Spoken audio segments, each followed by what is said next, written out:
The following is a presentation of ESPN on ABC. Welcome to ESPN on ABC College Football, presented by Kay Jewelers.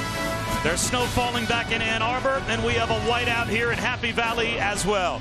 It's number 12 Michigan on the road to take on Penn State. It is year one for Jim Harbaugh. It could still end in a Big Ten title if Michigan wins today and Ohio State beats Michigan State later on. Next week's Michigan-Ohio State game would be winner-take-all in the Big Ten East. A trip to the conference championship game would be on the line. It's amazing we're saying that. Year one for Jim Harbaugh. Bob Wischusen alongside Brock Ewart. Shannon Spake will join us in a moment.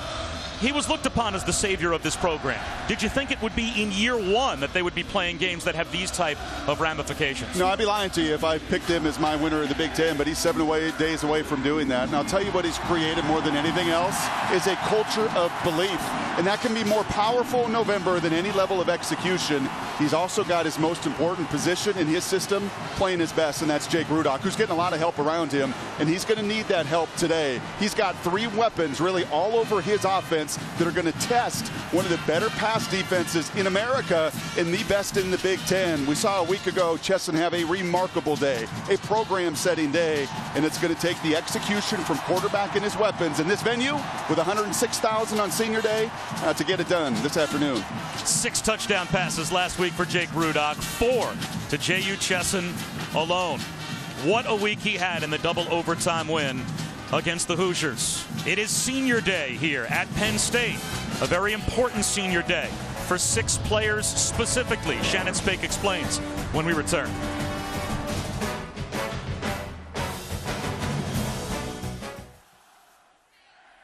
Back for senior day at Penn State. 19 seniors honored today. A very emotional senior day. And Shannon, for 6 very unique players whose names we see on the screen, this is a senior day unlike any other. That's right, Bob. You see those 6 guys listed on the screen. Emotional day as they are the final 6 players to have ever played for Joe Paterno. So certainly an end of an era here today. Now, all 19 seniors, they were here when the sanctions came down in 2012. And those guys had a big decision to make at that time. Should we stay or should we go? Their phones were ringing with other schools, recruiters on the other line. Some recruiters were actually here on campus. Redshirt senior Anthony Zettel told me he was in a car on his way to Michigan State on a recruiting trip because he was thinking of transferring. That's when one of the Penn State seniors called him and said, listen, you younger guys have the hardest decision to make, but you guys are also the future of this program. If you stay, we stay. Zettel told me it took him about 15 minutes. He turned the car around and came back to Penn State. Now, Zettel uses words like adversity and emotion to describe the time here at Penn State, but he also uses the word pride. Well, there is pride as Koa Farmer fields the opening kick at the 5-yard line. And it seems like we have today where Brock, at some point, this program will be back to where it used to be. And Christian Hackenberg, well, he has helped it regain a lot of respect. Polarizing. Takes an immense amount of criticism in this town. Lots of sacks, too many interceptions a year ago, maybe not as many wins as people thought from one of the top recruits in America, but they wouldn't be here without him. They wouldn't put the recruiting classes around him the last couple years without the marquee guy at this position. And what an opportunity for him these next 2 weeks. Signature wins. That's what he's looking for today. And he's got to be extra crisp with his decisions and really extra talented in his accuracy today against man coverage. Now, speaking of extra talented, he has a true freshman next to him in the backfield that is just that, Saquon Barkley. And Hackenberg starts off 1 for 1. How about driving his way for 8.5 yards on first down as Chris Godwin. Brock, where will your eyes be today? Well, it's going to be a math game for Penn State defensively. Their front 4 has to win. Their front 4 has to beat the 5 of Michigan up front in the run and the pass. And then Saquon Barkley's got to get yards after contact. A week ago, Jordan Howard at Indiana had 183 yards after contact. Saquon, watch that film, and he's got to do the same today against a very physical front 7. Might be a free first down for Penn State. The hard count from Hackenberg got a couple of players up front to jump for Michigan. Looked like Maurice Hurst may have been in the neutral zone. Defense, number 73, 5-yard penalty. First down. That's the advantage of 35 starts under your belt. Jim Harbaugh knows that with Hackenberg. He's going to use his cadence. He comes out right away, and I like the first down call for Penn State. Get him into rhythm. Jim Harbaugh wants to do everything in his power to get Hackenberg hit and harassed and out of rhythm. Really essential here in the first 15 minutes to watch that matchup.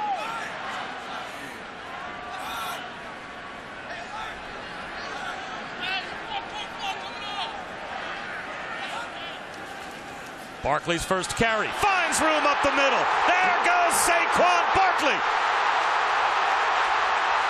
Finally dragged down at the 10. Jared Wilson saved a touchdown. And a real credit to a couple guys on this offensive line, a maligned offensive line. Andrew Nelson, the right tackle, the right guard, Brian Gaia. You have got to get your cutoff blocks against this Michigan defense. If you can get those guys body on a body and even better on the ground like that, well, Barkley is the most explosive and most talented Nittany Lion, and he shows off why. That equals his longest run of the season. Last week, 6 red zone opportunities for Indiana. And Penn State picking up right where IU left off against this Michigan defense. Wildcat to Barkley. Trying to bounce it outside. There's the Michigan defense that Wolverine fans have grown accustomed to. Lamonte Thomas made the stop. It'll be second down and goal at the 8, but disturbing the number of yards on the ground that Michigan gave up to Indiana last week, and Barkley starts off with a big play on the ground this week. Same recipe. You can't win up front. I was watching that D-line very closely in warm-ups. Lots of drills, one-on-one with their O-linemen, getting off blocks. That front four for DJ Durkin has got to be, well, keeping their arms free. Can't be Velcro like they were a week ago. Barkley trying to bounce it outside, and again Michigan is there to get the stop. Joe Bolden, a tackle for loss. And now it's third down and goal from just inside the 10. Well, this is some of the strength of Michigan's defense. Still one of the country's best, even though they gave up 500 yards a week ago. 10 games, just 22 trips into the red zone on the entire season for Michigan's opponents, in just 8 touchdowns.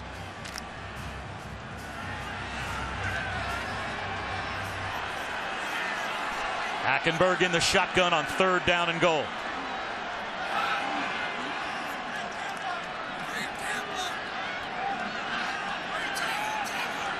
Play clock at 5. And they'll try and run for it with Barkley. Did Hackenberg change that play once he looked at the way Michigan was aligned defensively, lightening up the run box a bit, maybe check to a run? Well, that's the conversation right there, and you can see an emotional Hackenberg. He's right into his head coach's face. 3 consecutive runs there, and it is a check with me system. There are 2 safeties down there, but 2 safeties from the 8-yard line. You see right there how quickly Wilson and Thomas and those safeties will get involved tackling. Very conservative calls on second and third down, and frankly, ones at home I don't care for too much. Joey Julius was the place kicker, had some problems making point afters, so Tyler Davis has taken over. He is 3 for 3 on the season, and now he's 4 for 4. So Penn State gets the big run from Saquon Barkley that puts them inside the 10-yard line, but Michigan is able to stop them there and hold to only a field goal.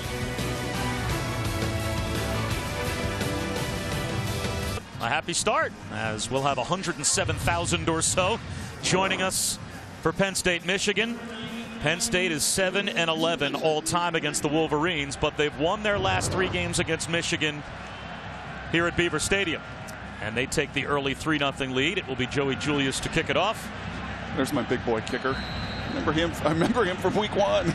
Not a kicker that's bigger in college football.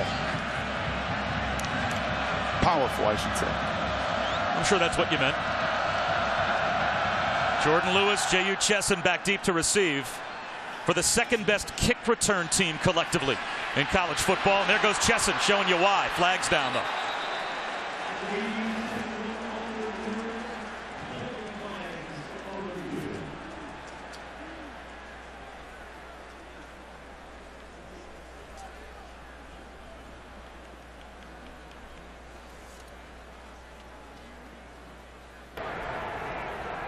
Holding.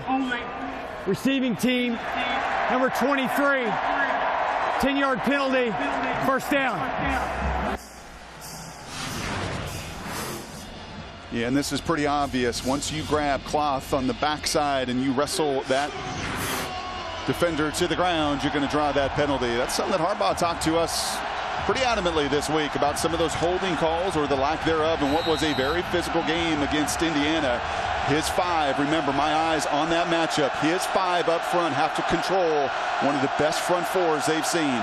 Nassib, Zettel, Johnson, Sickles. That's the 4 down linemen for Penn State. And Rudock starts off with an efficient throw to J.U. Chesson. And you talk about efficiency, that is what Jake Rudock has been, especially the last 2 weeks. And especially down the field. It's been his anticipation that's beaten a lot of real lacking defensive coverage between Rutgers and Indiana. He's going to get a better, much firmer test today. A real pro-style defense that he's going to be looking at that is much more sound fundamentally. And he's got to get the ball out of his hands with tremendous anticipation. Some hesitation here, but again comes to the sideline. Out of bounds, though, is Darboh. So now it will be 3rd down and 3.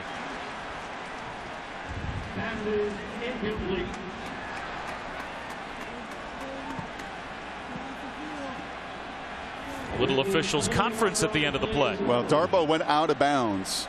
Clearly went out of bounds here. I don't think reestablished himself in bounds before he was the first to touch the ball.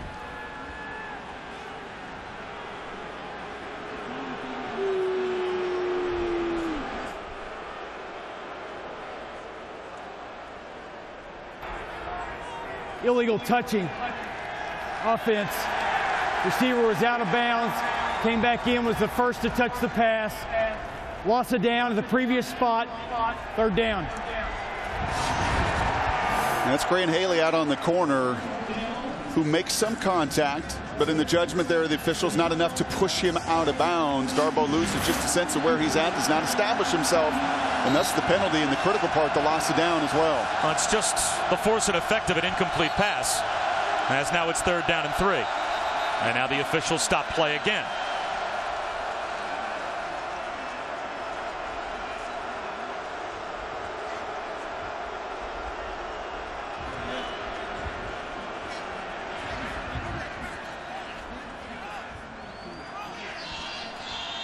They'll reset the play clock, and apparently now they have it ironed out before 3rd down and 3.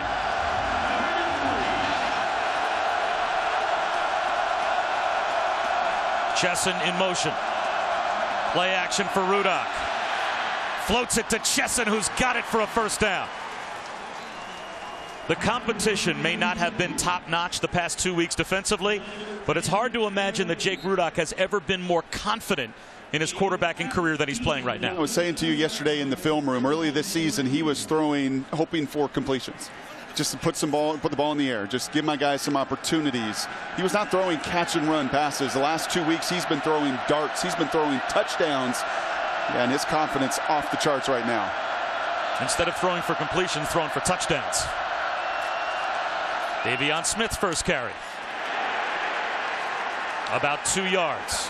As we have a chance to check in with Shannon. Well, Bob, you guys mentioned Jake Rudock's stats, obviously, but the X factor is the way he is on the sideline. Just extreme focus. I saw it at the end of last week's game, the double overtime. He admitted to one of his players, now I can smile, and that wasn't until after the game was over. Calm, assertive energy is how the coaches explain it. Well, a year ago, he was a 5th-year senior heading to Iowa who was told by Kirk Ferentz, you're going to be the backup. You might as well transfer and have an opportunity to play someplace else. I think it's worked out for him coming to Michigan to play for Jim Harbaugh. The freshman Karan Higdon trying to turn the corner. No gain. It'll be 3rd down and 9 for Michigan at their own 35. Anthony Zettel was there to help trip him up with Evan Schwann. Well, that's 2 runs for nothing. And Anthony Zettel on the previous play held a double team strong at the point of attack and allowed their leading tackler Kabinda to meet that run play right in the hole. And that time, absolutely nowhere to run. 4 beating 5, really owning 5 on those 2 run chances.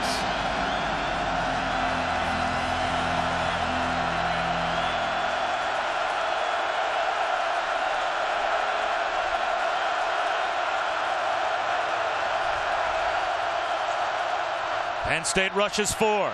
Stepping up in the pocket is Rudock. Over the middle, and he's got a man. one. Chesson gets loose. Not only a third down conversion, but a big play all the way down to the Penn State 26-yard line. That's a gain of 39, and Chesson is down and hurt.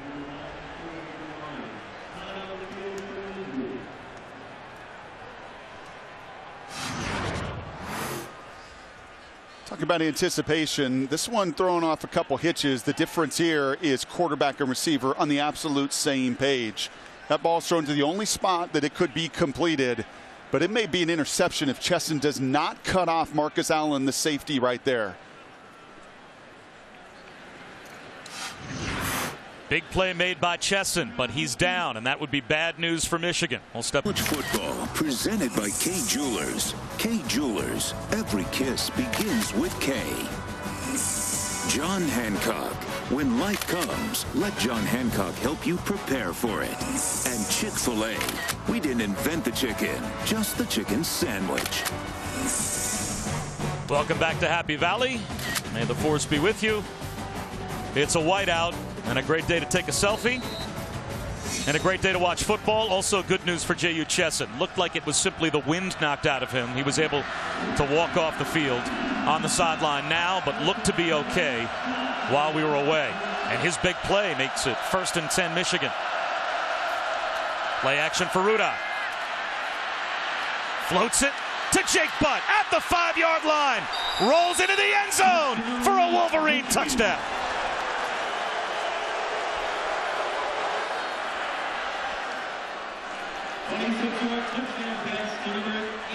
NFL schemes, NFL system against a very sound defense. You've got to throw with anticipation. In the West Coast system, they call this combination scissors, and it's all about getting the ball out of your hand and reading the back end of that defense. The nice play action from Rudock, and he couldn't see that safety clear out with the post route, and his go-to guy, number 2 receiver. It's John Mackey, semifinalist. Number 2 on Mel Kiper's big boards, one of the great tight ends in college football. Does what he's done all season, that's deliver. Jim Harbaugh told us when we talked to him this week and last that Jake Rudock right now is playing like a viable NFL quarterback. And we're seeing him throw into NFL windows, NFL route trees. It's impressive right now the way that this Michigan quarterback is running their offense.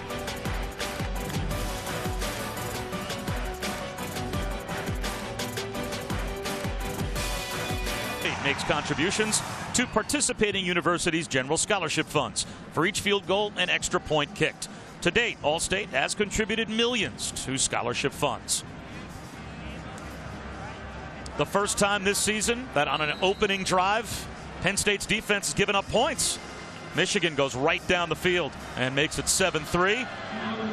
So Christian Hackenberg will look to return serve. Farmer, a yard deep, brings it out.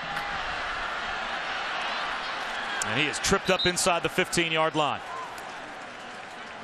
This, a big game in the Big Ten. We've got another one coming up at 3:30 Eastern. Number 9, Michigan State. Number 3, Ohio State. The Big Ten title game will be decided over the next 2 weeks with monster matchups. College football presented by K Jewelers at 3:30. You're on ABC, also streaming live on Watch ESPN. And it's a pretty simple scenario for Ohio State. Win and you're in. Michigan State the same.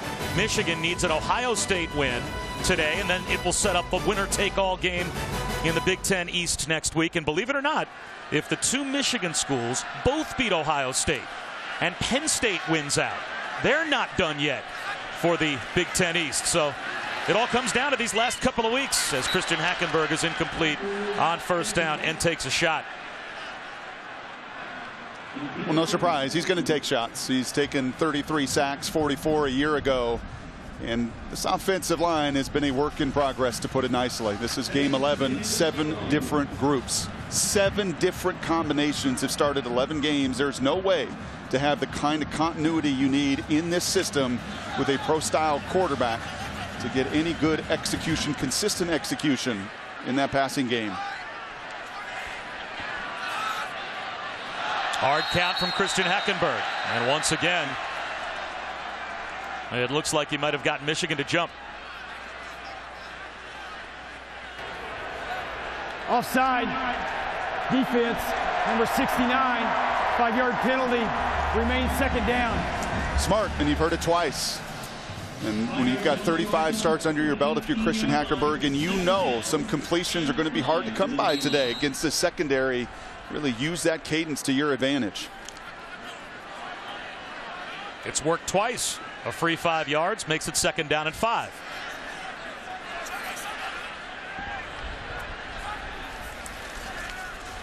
Hackenberg might not see the rush coming, and he gets thrown down.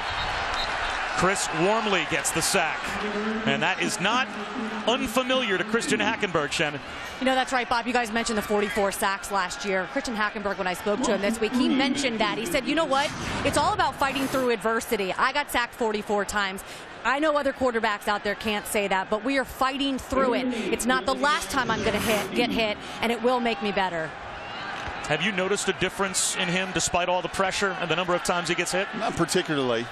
I mean, for his career, just 56% passer. So it's been troubling over the last 2 years. 3rd down and 8, and now it might be 5 going against Penn State. And here's the deal. It's easy to poke at the offensive line. False start. Offense, number 59. 5-yard penalty. Remains 3rd down. And that's Andrew Nelson. He's back from some injury, starting again. It's easy to poke at those 5, but it's not just those 5. As you saw in that last sack, that's the tight end Wilkerson. You've got a true freshman in Barkley that's a phenomenal runner, but still really trying to grow as a pass protector. You know, you've got a Hackenberg that's not the most mobile or nimble guy. So there's a lot of contributing factors, but it's simply not good enough. And it is so destructive to your rhythm and to your tempo to go backwards. Now it's 3rd and 13 against the number 3 defense and opponent 3rd down conversion in FBS, Michigan. Hackenberg high up the seam, squeezes it in, bounces around, and finally hits the ground. Kyle Carter had it in his hands, but couldn't control it to the ground. And that's where Christian Hackenberg needs his tight end to make a play for him. He sure does. You're going to get 2-man coverage when you're not a running quarterback. So man underneath, 2 deep safeties protecting amongst and down the outside.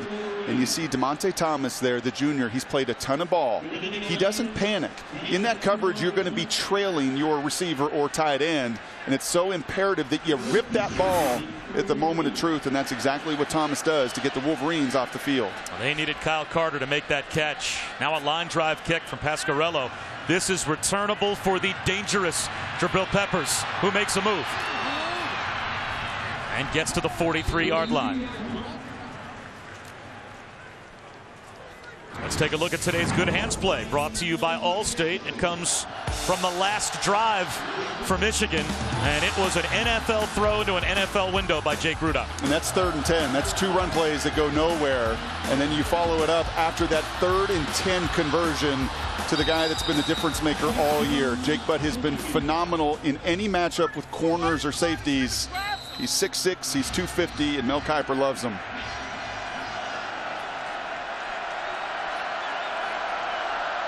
Now it's on the Penn State defense to deal with great field position for Jake Rudock, and a delayed handoff, and there is a tackle for loss from the #1 tackle for loss team in college football. Jason Kabinda made the stop.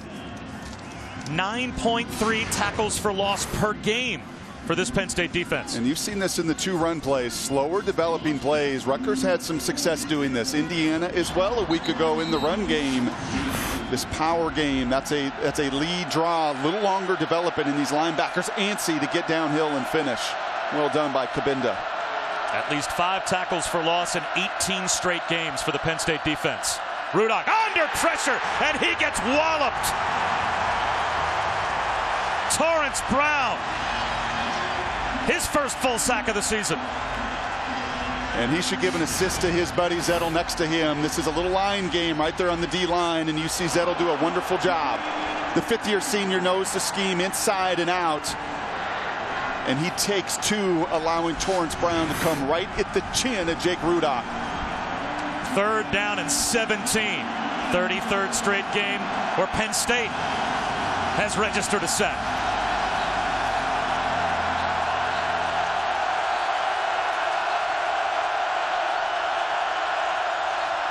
Four-man rush. Rudock over the middle, and it's intercepted. Brandon Bell gets to the sideline with the stiff arm. Penn State's got it back.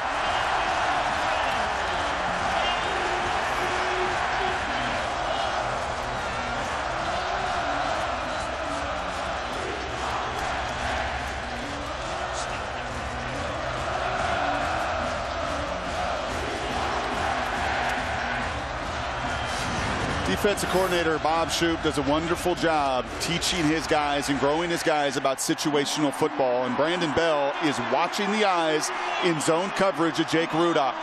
He is seeing everything right in front of him. Look at Bell's eyes. He's looking right at Rudock, and that time Rudock does not look off that coverage. Tries to fit it into a tight window to Chesson. And this stadium and this team desperately needed that takeaway. Saquon Barkley takes the direct snap. Pitches it back to Hackenberg. He throws it down the sideline and underthrows the true freshman, Brandon Polk.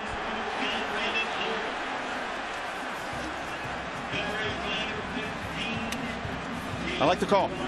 And that's the area of the field between the 40s after a momentum play that you come back with a shot.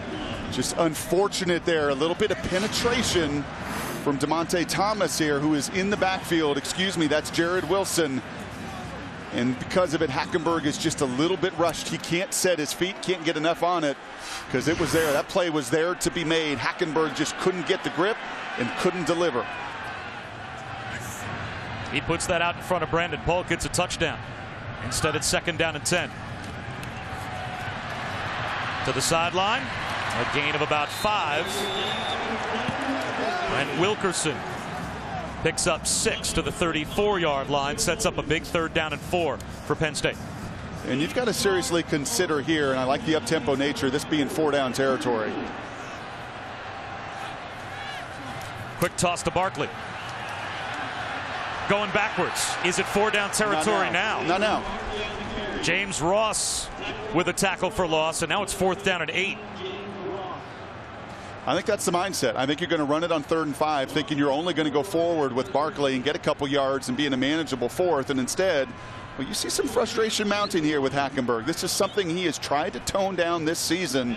In fact, told Shannon a lot about that this week, that he knew it wasn't necessarily healthy or the best for team and program for him to be at times irrational and emotional. But this is a couple drives with missed opportunities where those feelings he's wearing on his sleeve. Now Pasquarello really has to pin Michigan deep in order to make at least the interception stand up, and does. So the worst case scenario for Penn State, remember a possession ago, they're punting from their goal line. They get sudden change and start in plus territory, and now they have Michigan pinned inside their 10-yard line. But when you're an underdog in your building and you get down into the red zone and it's 1st and 10 inside the 10, you hate settling for field goals. You get a play and you get exactly what you want. You have repped that go-to play, that momentum turning play on the double reverse pass all week, and it's there. And you can't capitalize. It can be demoralizing for an offensive group. 1st and goal at the 9, you get a field goal. 1st and 10 at the plus 40, no points. So Michigan still has the lead. Quick toss outside to Davion Smith. Well-designed play by Michigan for 8 yards on 1st down. That call is 2 things, and this is what really good coordinators do. They read and they react as well. And Jim Harbaugh, Jed Fish are feeling how active those linebackers are, so you fake inside and get outside. And that's also a tendency buster, because typically Davion is the inside the tackles guy. They worked on it all week at Penn State. That is what their numbers have shown, and instead that time Smith takes the pitch outside.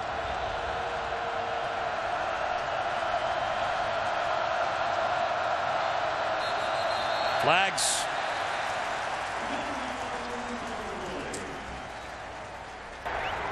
False start. Offense, number 84. 5-yard penalty. Remains 2nd down. Now, last week against Indiana, Michigan had 13 penalties, and they talked about the fact that even though it was only about 55,000 people at IU, it was louder than they anticipated it being, and they struggled with the crowd noise. They had 5 false starts amongst their 13 penalties last week. Well, now you got 106,000 and change. So now pre-snap penalties become that much more a focal point. Michigan already with 4 penalties, and this might be a 5th.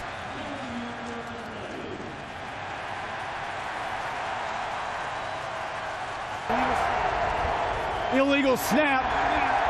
Offense, number 61, 5-yard penalty, remains second down. Well, it looks like right now, Bob, and I'll continue to watch this, that Jake is trying to go with a cadence. I'm not seeing a slap on the rear end or a head nod from the center, which are typically signs of that just no cadence offense. It looks like Jake is trying to control it at the line, but in this end, it's deafening. You pick up 8 yards on first down, 2 pre-snap penalties. Now it's 2nd and 12. Empty backfield. Rudock over the middle. Jake Butt makes the catch and does a really good job to make a couple of players miss and almost pick up the first down. Now it's 3rd down and 1. And the 2 he makes miss are the 2 youngsters, and that's Troy Reeder, the redshirt freshman linebacker. That's Jason Kabinda, the leading tackler.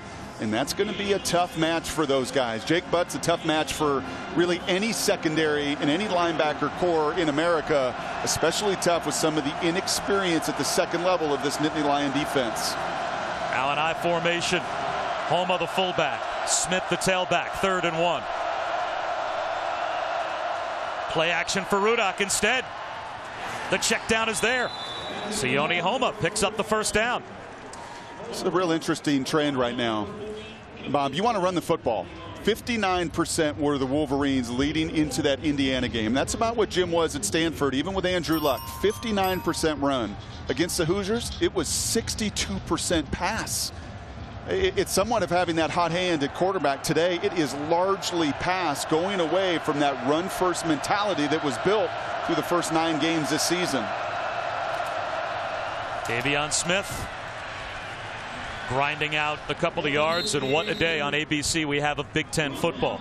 If Michigan beats Penn State, and coming up next, of course, we've got Ohio State, Michigan State, and Ohio State is able to win that game, it sets up arguably the rivalry game in college football for a trip to the Big Ten championship game in a couple of weeks. But how much more can you ask for than what we've got just for the next 7 hours or so if you're a fan of Big Ten college football? Sign me up. Jabril Peppers is in the game and in the backfield for Michigan on 2nd and 9. They'll toss it to him. Peppers with a burst down the sideline. Out of bounds, shy of the first down. Marcus Allen made the stop, and they'll mark him out at the 29-yard line. 3rd down and short once again, 3rd and 3. Should take us to the end of the first quarter, as it looks like Jake Rudock will trot over, talk to Jim Harbaugh, and get Brock a big 3rd down call, a line to start the second quarter. Not what we expected. I expect this game to look like an NFL game. There's going to be 6 or 7 that more than likely define the outcome. And this will be a big 3rd down here very early. Michigan with the lead, 7-3 after 1. We'll come back after these messages and a word from our local ABC stations.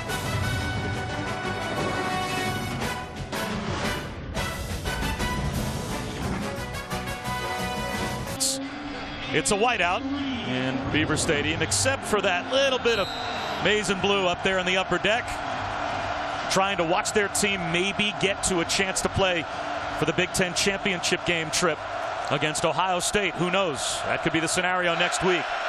They have to beat Penn State, though, on the road today. 3rd and 3 to start the second quarter.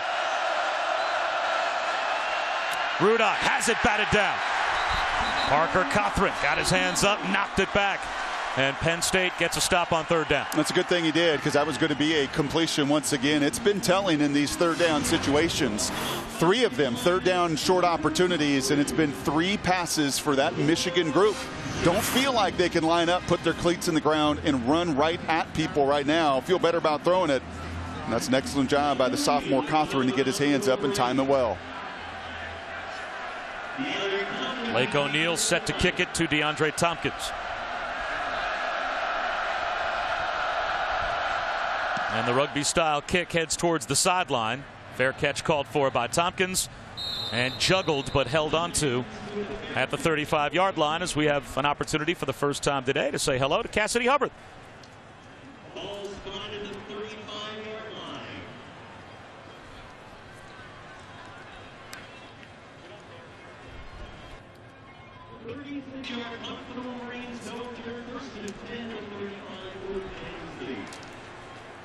All right, Cassidy, thanks very much. So Iowa, obviously, they're trying to do work in the Big Ten West, stay undefeated, and have a chance to play either Ohio State, Michigan, Michigan State, who knows, in the championship game. Saquon Barkley into the secondary, close to 15 yards on first down. Yards after contact. I mentioned it in the open of this show, 183 a week ago for Jordan Howard when he ran for 230 plus, and it's the same thing here. And you can see that defensive line. That's an arm tackle. And that's Tom Strobel, who's in there because of some injuries on that defensive line. But Howard ran through those arm tackles, and Saquon's going to have to do the same thing for this offense to find any rhythm and efficiency.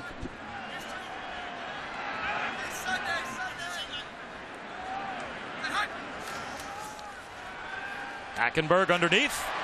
That's good for 6 yards to the 44. Brent Wilkerson makes the catch, and we check in with Shannon. You know, Bob, the Christian Hackenberg that you've seen walk off the field with all those emotions is not the same Christian Hackenberg I'm watching on the sidelines with his players. He's very calm. He's talking to his quarterback coach, a calm conversation. In fact, he walked over and talked to some of the offensive line guys, encouraged them. He told me this week, I can control what I can control, and he can certainly control the way he affects the guys around him. He's got 2nd down and 4 here with Barkley in the offset eye. And again, it looks like he has picked up 5 free yards for his team. Matthew Godin jumped in the neutral zone. That's Hurst, Henry, and now Godin, all 3 of them. Offside. Defense. Number 99. 5-yard penalty. Results in a first down. Well, back to Shannon's point about Hackenberg. If you're an NFL scout, Brock, are you looking, I guess, in what percentage at Hackenberg on the field, but also his demeanor on the sideline and how he deals with his teammates? Well, you know he is a competitive kid. I mean, he is feisty through and through. And what he did as a true freshman with Bill O'Brien for those NFL guys still speaks volumes. But so to me, it's about your execution on the field. I don't really question his leadership, his want to, his work ethic. To me, it's about the productivity here under center. Straight back. He's got one-on-one out on the edge. Deshaun Hamilton can't run under it. Jabril Peppers, step for step with Hamilton. It'll be 2nd down and 10 as, again, Penn State takes a shot in that area of the field you talked about. Well, this is what they do best offensively. They're 13th in America at 30-plus yard plays, and that's actually a pretty good throw. That's to the one spot where his guy is going to get it or nobody. And I'd love to see Hamilton just pump those arms. Anytime the receiver starts to raise his arms up, well, you're going to slow down. You have got to find a way to fight through the contact, and you're going to get it today in a lot of this press coverage. That was a good throw.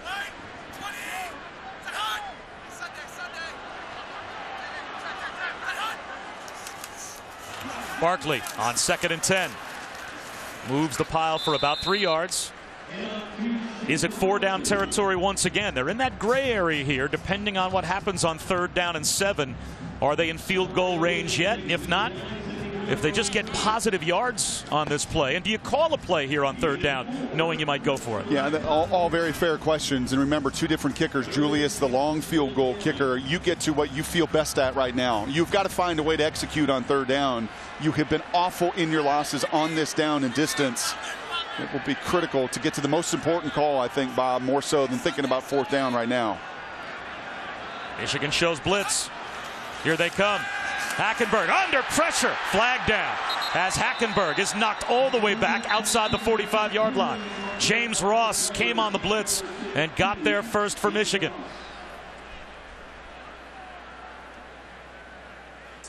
A couple of penalty markers were thrown on that play, and we might have 2 different fouls.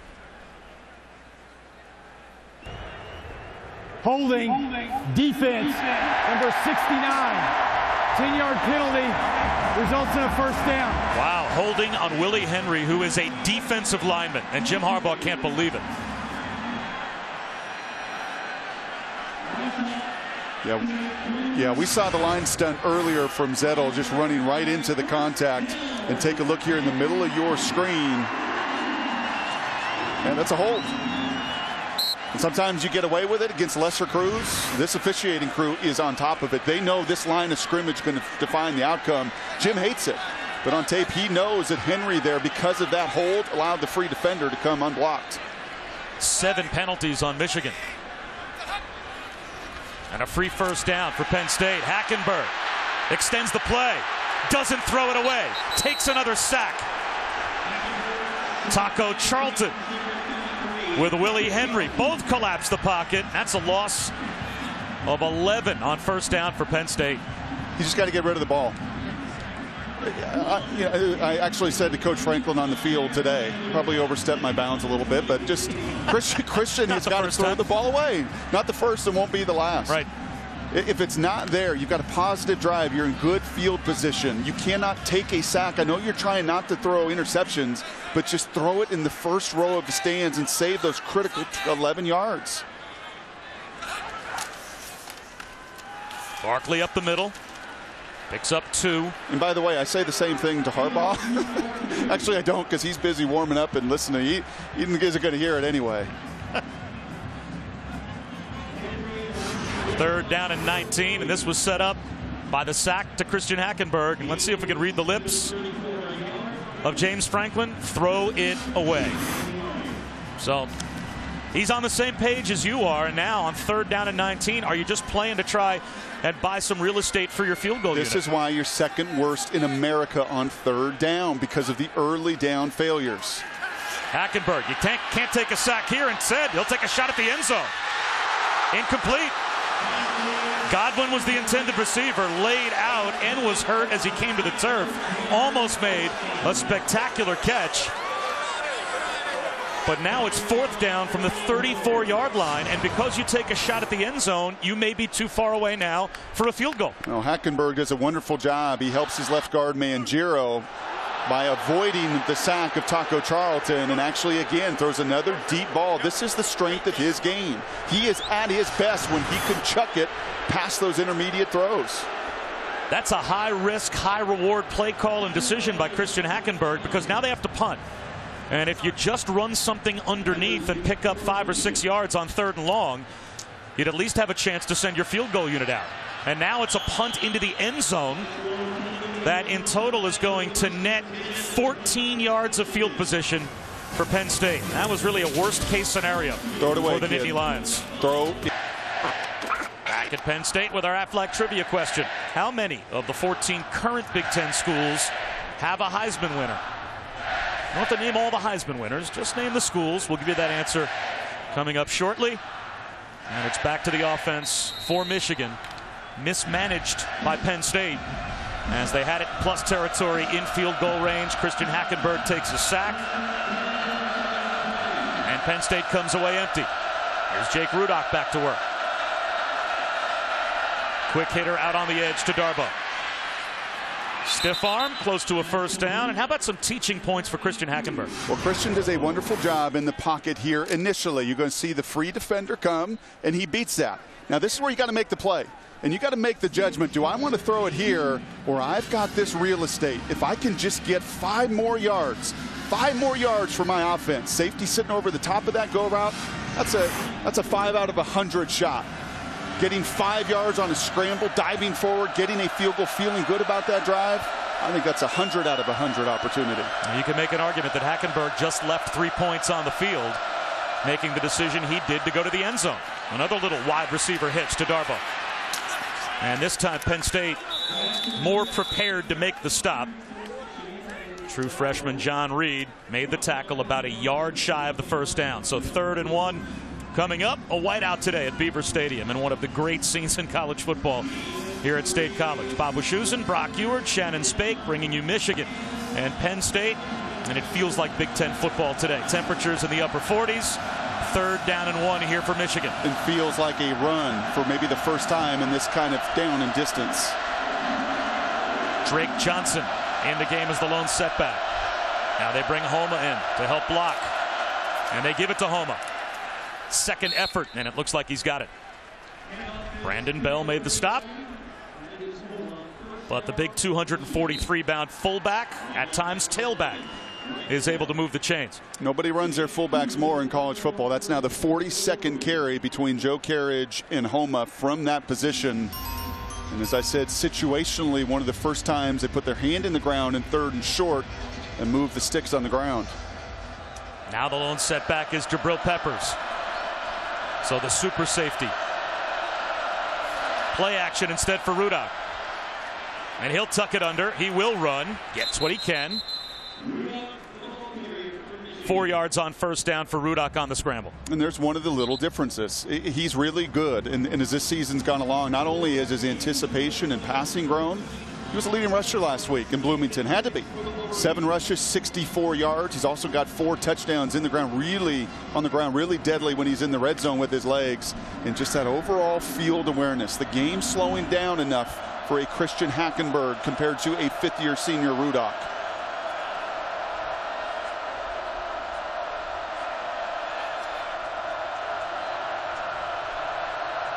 Play clock at 3.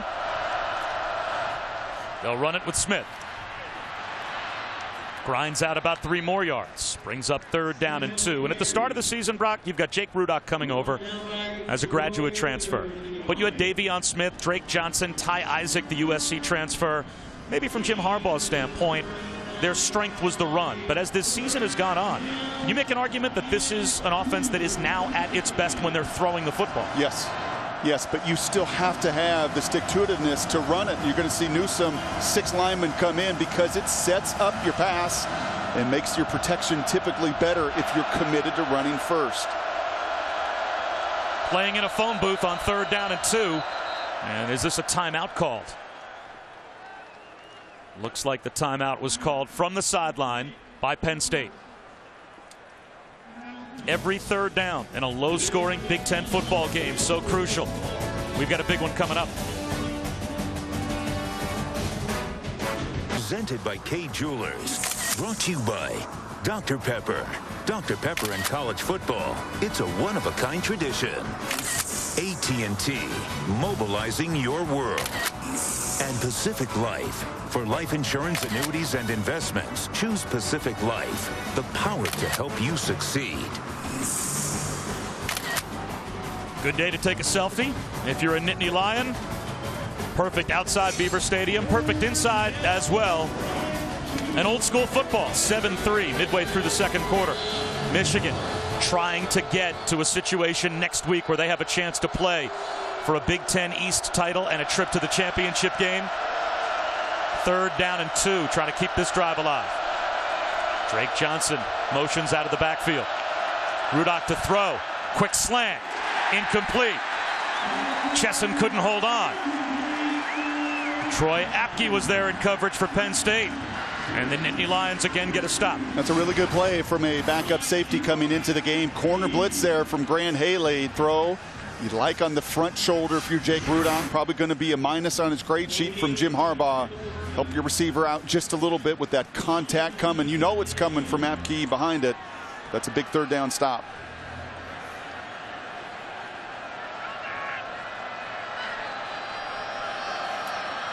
Blake O'Neal again tries to angle it towards the sideline and forces a fair catch. Good punt. DeAndre Tompkins fields it. 43 yards, no return. Penn State football. And Christian Hackenberg back to work in a moment. Time for the Aflac trivia answer. How many of the current Big Ten schools have a Heisman winner? Exactly half. Iowa, Michigan, Minnesota, believe it or not. Bruce Smith back in the 40s. Nebraska, Ohio State, Penn State, and Wisconsin. Bob Wischusen here with Brock Ewart. Shannon Spake down on the field. Michigan, Penn State. No matter where this game is played, you come away a winner. You're either at Beaver Stadium or the Big House, 2 of the iconic spots in college football. Here's Saquon Barkley trying to turn the corner. Maybe got back to the line of scrimmage.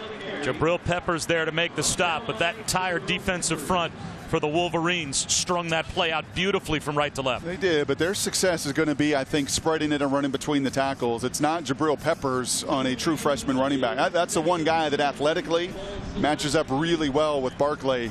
I'd like to see them get in some of this spread element and try to run right at the belly, get the numbers down in the box and try to run right between the tackles as Indiana did a week ago. Jabril Peppers won 4 state championships in New Jersey at 2 different schools. He was an impact player. 50-50 ball at the 24-yard line. Joe Bolden tied up with Kyle Carter, and it looks like they'll give Carter the catch. That's a gain of 3.5, 4. So it will be 3rd down and a long 4, close to 5. That's 4 completions now on the day, 3 to tight ends, all underneath. Missed a couple of the shots deeper down the field, and this is a situation where Christian has to realize, blitz, where is my protection? And if it's not there, he is athletic enough to equally, like Rudock on the other side, use his legs. Chris Godwin, widest man left to the top of your screen. He's the guy that can occasionally take the top off of a defense. He's been the favorite target this year for Hackenberg. They'll try and run for it. Going nowhere. Taco Charlton all over Saquon Barkley. And Penn State is now 0 for 5 on 3rd down. And DJ Durkin loves it. That's a little chess match. And everything pre-snap said 2-man to Christian Hackenberg. Same coverage they ran earlier where he tried to throw the vertical. And instead, well, at the last second, they shift and they come and they bring a pressure look. Hackenberg thought it'd be a soft zone coverage. Instead, it's pressure, and it hits the back in the backfield. That's a great defense doing what great defenses do, making the flip the field punt stand up. And now Jabril Peppers has a chance to give Michigan great field position. Pasquarello's punt, well, he'll do it for them. Out of bounds across the 40-yard line. A good spot for Michigan when we come back.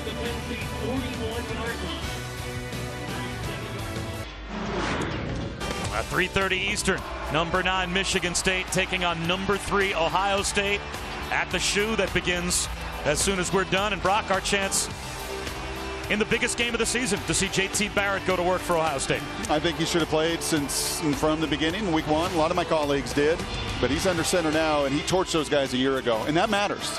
For young players to feel really good going into a matchup. We saw it earlier this year with Marquise Williams against Duke. JT knows that defense inside and out, had a ton of success against them a year ago, and is looking to do it in his own park tonight. Presented by Kay Jewelers at 3:30 right here on ABC. Will it be Michigan, Ohio State next week for a division championship and a trip to the Big Ten championship game? Well, Jake Rudock have to clean things up and get a win on the road against Penn State to get there. Fumbles that snap, but the veteran quarterback maintains his composure and falls forward for 3 yards.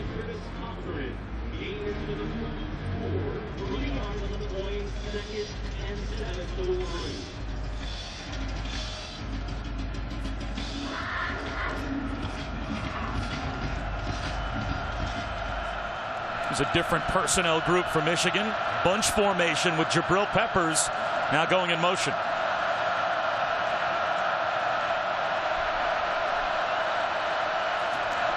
Rudock looks towards Peppers. Down the sideline, it's tipped and incomplete.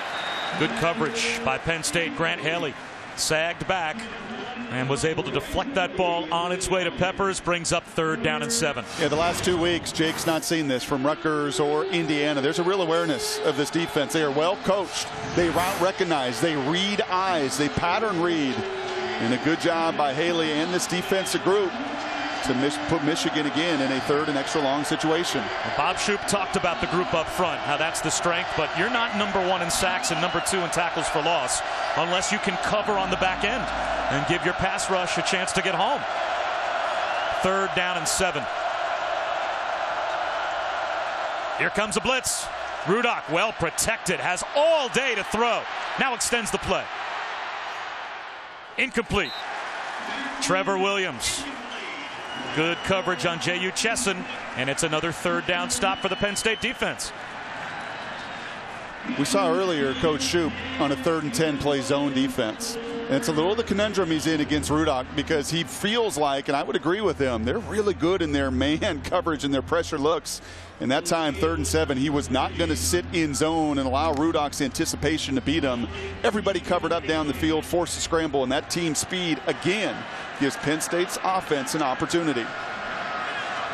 3rd straight Michigan punt, and it's blocked. Blake O'Neal has it blocked by the Penn State rush.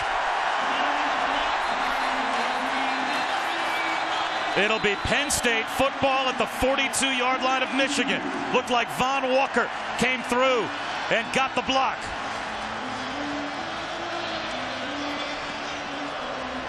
Special teams have killed Michigan at times. Back-to-back touchdown runs these last 2 weeks, and here a block punt. Well, and that's left tackle Mason Cole and your tight end Jake Butt. The problem is you've got 3 trying to block 5. Nearly got there on the previous punt. They have been close, and that time It's all about execution. You're in favorable field position. Can you do anything with it? That's the question. Now it's back on the Michigan defense. Play action for Hackenberg. Looking downfield. Throws the deep ball for Godwin in the end zone. Incomplete.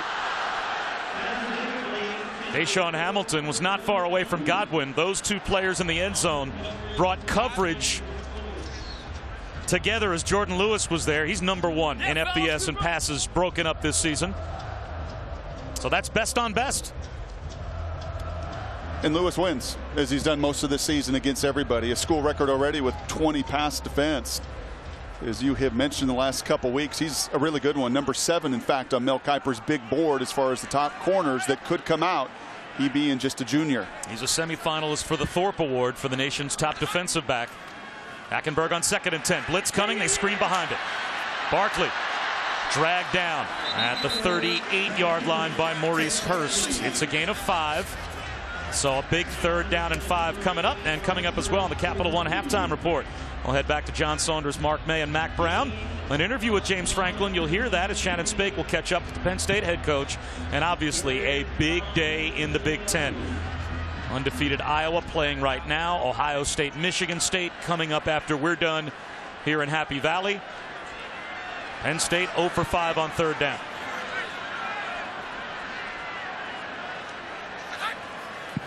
Blitz coming. Hackenberg over the middle. That's the first 3rd down conversion of the day for Penn State. And it's Mike Gesicki, the tight end, that got free. And that's creating a favorable matchup. That's your good athlete at tight end, Gesicki, against the safety, the nickel safety, Delano Hill, and just using that big frame. There you go, a little execution on 3rd down. Get a matchup that you can win. They do that. And a well-thrown pass there, really for the first time on 3rd down by Hackenberg. Let's see how Penn State manages the clock as well with 2:45 to go. As Hackenberg on a slant. Picks up 5 more. Chris Godwin makes the catch in front of Jordan Lewis. Now Michigan starts the 3rd quarter with the football. So you'd love to end the first half if you're Penn State by scoring points and not giving Jake Rudock a chance to go down the field, because Michigan, if they get the ball back, they could put back-to-back possessions together. You got ample time and 2 timeouts. No reason to play in any kind of panic right now. You'd almost like to bleed the clock down if you can. Play action again for Hackenberg. To the sideline. Incomplete. Intended for Deshaun Hamilton. 3rd down and 6 coming up. Outbreaking little comeback out there. You know what you're going to get. One-on-one. That time Channing Stribling's right into the chest play to Deshaun Hamilton. Nowhere to go with the ball. And yet again, another critical 3rd down situation for clock management, for momentum here, as you said, pushing towards halftime. And James and John Donovan have got to do their job of getting a one-on-one matchup that Christian feels good going to. And you can't take a sack here. They are just inside of what James Franklin told us Tyler Davis's comfortable field goal range is. Down the sideline, into the end zone, underthrown and perfectly thrown. Saeed Blacknall with a touchdown catch.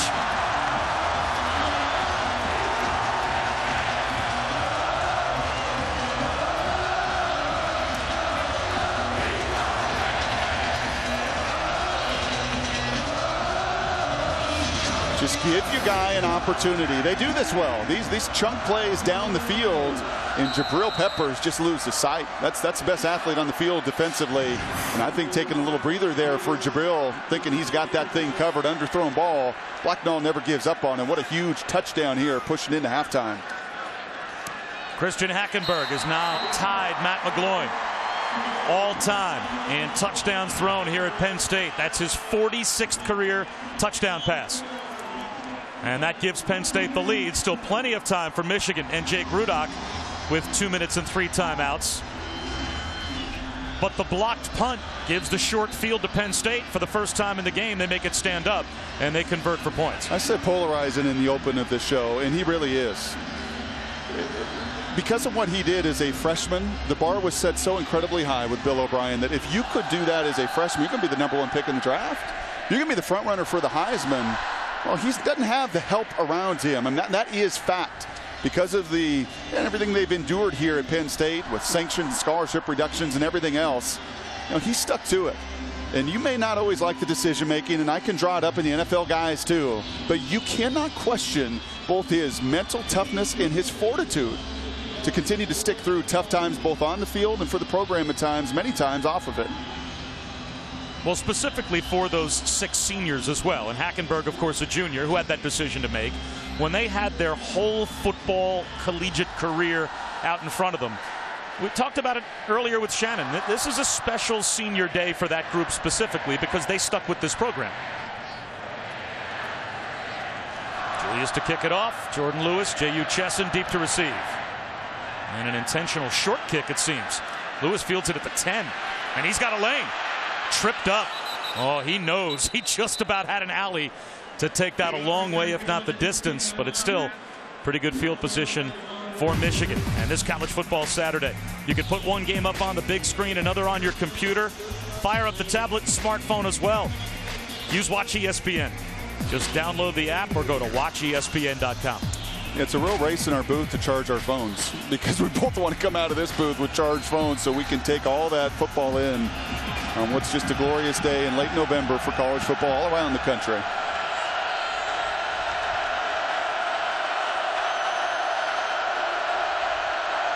Rudock now with time and timeouts. Here comes the Penn State blitz. Rudock to the sideline. Incomplete.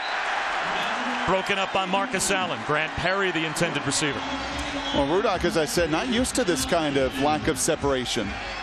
Penn State's doing a nice job. Settled down after that early drive where they gave up the 3rd and 10. Shot across the field, the touchdown to Jake Butt. A little bit more man coverage, a little more pressure from Bob Shoop.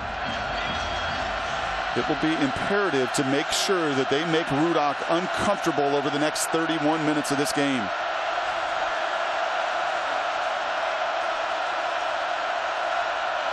They'll blitz again. 5-man rush. Rudock under pressure. Hit as he throws. It'll be 3rd down and 10.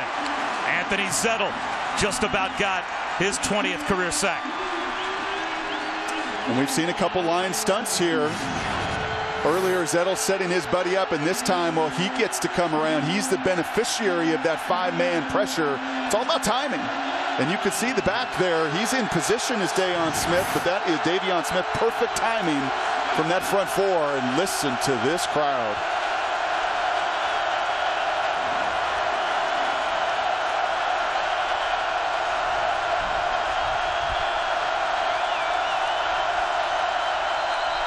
Timeout call by Penn State from their sideline before the snap. 103.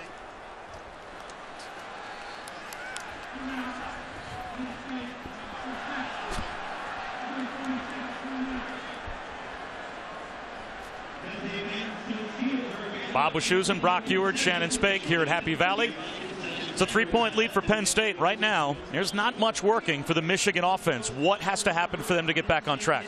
Well, they got to protect, number one, and they got to get Jake Rudock in a little better rhythm. It was interesting yesterday talking to the Penn State coaches, and they felt like Hackenberg was the most rhythm quarterback that they have ever coached. And I think I'd say the same about Rudock. The first 6-7 weeks of the season, not in rhythm. Last 2, no one hotter. Come out here, you establish it early, but give some real credit to a veteran Penn State defense that's got him a bit rattled. Yeah, you made the point. This is not Rutgers. This is not Indiana. This is a legitimate Big Ten defense that's playing at a very high level. They're number 1 in FBS in sacks, number 2 in tackles for loss. They've got NFL players on their defensive line. You said your eyes would be on the front 4 for Penn State having to win. Have they won so far? They have, and it's been aided by some excellent and well-timed pressure. 3rd down and 10 after the timeout. Delayed blitz. Rudock down the sideline. Darboh is there. Does he do the toe tap? He has the completion. And he's in bounds at the 44-yard line. What a catch by Amara Darboh. Looking like Mario Manningham right here in a Super Bowl. That is big time. That is body control. That is the leading receiver for the Wolverines. Not a well-timed or accurate throw there. And this is all about possession through contact with the ground. And Darboh does as he tiptoes the sideline. What an enormous third down conversion in a must situation for the senior. A gain of 26 yards. And now all the time in the world for Michigan with their 3 timeouts. This time a 4-man rush. They set the screen up. Avion Smith keeps the play alive. Gets hammered down at about the 41-yard line, a gain of 3. Well, there will be no flinching from Jake Rudock, not in for this Michigan team. After what they endured against Michigan State in heartbreaking fashion on the wrong end, they've won in Michigan or Minnesota. What great fortitude. A week ago, in a 4th down must situation against Indiana, they had to have it. Kenny Allen delivered in overtime, and down the stretch of that game, this team's got great resolve as well. Another swing pass to Smith. Makes a man miss. How about that run? Inside the 30-yard line with a Michigan first down, and now they are well inside field goal range, but they're thinking end zone with a minute to go and 3 timeouts.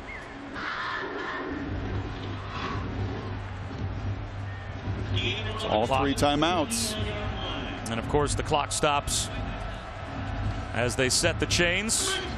Looks like they're going to say he got out of bounds as well, so that saves Michigan any need to even think about using a timeout. So the whole playbook still at your disposal? Yes, and some extra time on a play call, which usually means you're setting something up. Play action, a lot of verbiage here. Now it's the freshman Karan Higdon at tailback to the left of Rudock. Play clock at 1. Over the middle, it's Jake Butt to the 11-yard line. A gain of 18. And now Michigan will use timeout number 1. You couldn't put together a better 2-minute drive against Indiana when you absolutely had to have it, and Jake Rudock has such tremendous poise. And I love what Tim Drebno, his coordinator, said. He is never emotionally hijacked, good or bad. And he has just tremendous patience. He's not going to back down. And there again is an excellent, well-thrown ball with anticipation, and that's what has jumped out to me. Rudock's his second leading receiver. It's his go-to guy. But watch when this ball comes out of Jake's hands against Indiana in overtime. Look where he throws to that spot. He sees the coverage. He knows where to go. And Jake Butt delivers on the other end of it. And same thing earlier on the first touchdown pass of the game to Chesson. This one deeper down the field, but the same idea. Watch when he makes his decision. He plants, he pulls the trigger, and look where that ball is ultimately thrown to. Has tremendous confidence in the people around you, and even through a little adversity. Okay, I get out of rhythm. They hit me a little bit. He clicks right back in as he done on this drive. Great examples of what Jim Harbaugh talked about. Jake Rudock is playing like a viable NFL quarterback. 1st and 10 at the 11 after the timeout.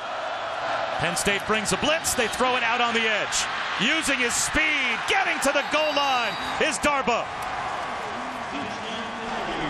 What a drive by Jake Rudock and Michigan. The touchdown with 51 seconds to go in the first half. Make corners tackle. It was John Reed on the other side, the true freshman, twice on the running back, and that time you anticipate pressure. That's what Bob Shoop has done to you in this game to get a little bit off kilter. Wonderful call by Jim Harbaugh. Jed Fish up in the booth. Anticipate pressure, make the undersized corner tackle. He can't. And what a response with 51 seconds and getting the ball to begin the second half. There was no question it was great for Penn State to get their touchdown, but they left 2 minutes on the clock for Michigan, so a chance, as we said, to string possessions together. And now Michigan will start the third quarter with the ball, and if their defense can get a stop in the last 51 seconds, maybe a chance to really take control of this game. Well, tonight, Saturday Night Football, presented by Walmart, features a playoff eliminator in the Big 12 between TCU and Oklahoma at 8 Eastern. Coverage begins tonight at 8 on ABC, also streaming live on Watch ESPN. And over the last 3 weeks, you can look at a Baker Mayfield at Oklahoma. He's right there with Jake Rudock as far as some of the hottest quarterbacks. And man, no better time in late November for your program's most important position to feel great, get hot, because it does. It infiltrates offense, defense, special teams. Everybody feels better in that building on the field when their quarterback's playing with tremendous confidence. And it sounds like Trevon Boykin will be in uniform, but is not going to start for TCU. So he's questionable. And I guess he could conceivably get in the game tonight, but they're not going to start him. So how much more of an advantage does that give Oklahoma? Koa Farmer is back in the end zone to our left to receive.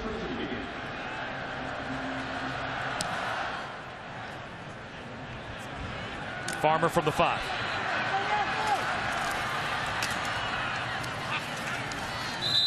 To the 25. And we take a look now at this week's college football playoff rankings. Brought to you by Goodyear. On no game arguably has more of a playoff implication than number 3 against number 9. That comes up next. Ohio State and Michigan State. Iowa's up 20-10. Some real weather, some elements there in Iowa City, but they continue to plug along, play very good, sound football as well.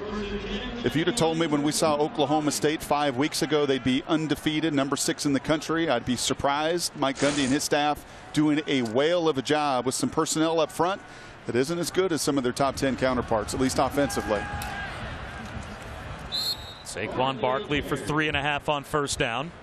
And we'll see how aggressive Penn State gets here, as it looks like they are going to be happy to take 14-10 into the locker room, as Michigan will start the third quarter with the ball and a 4-point lead. I think you've looked at 2 good defenses today. Both of them have had their opportunities. They've aided their offense. They've gotten off the field at times.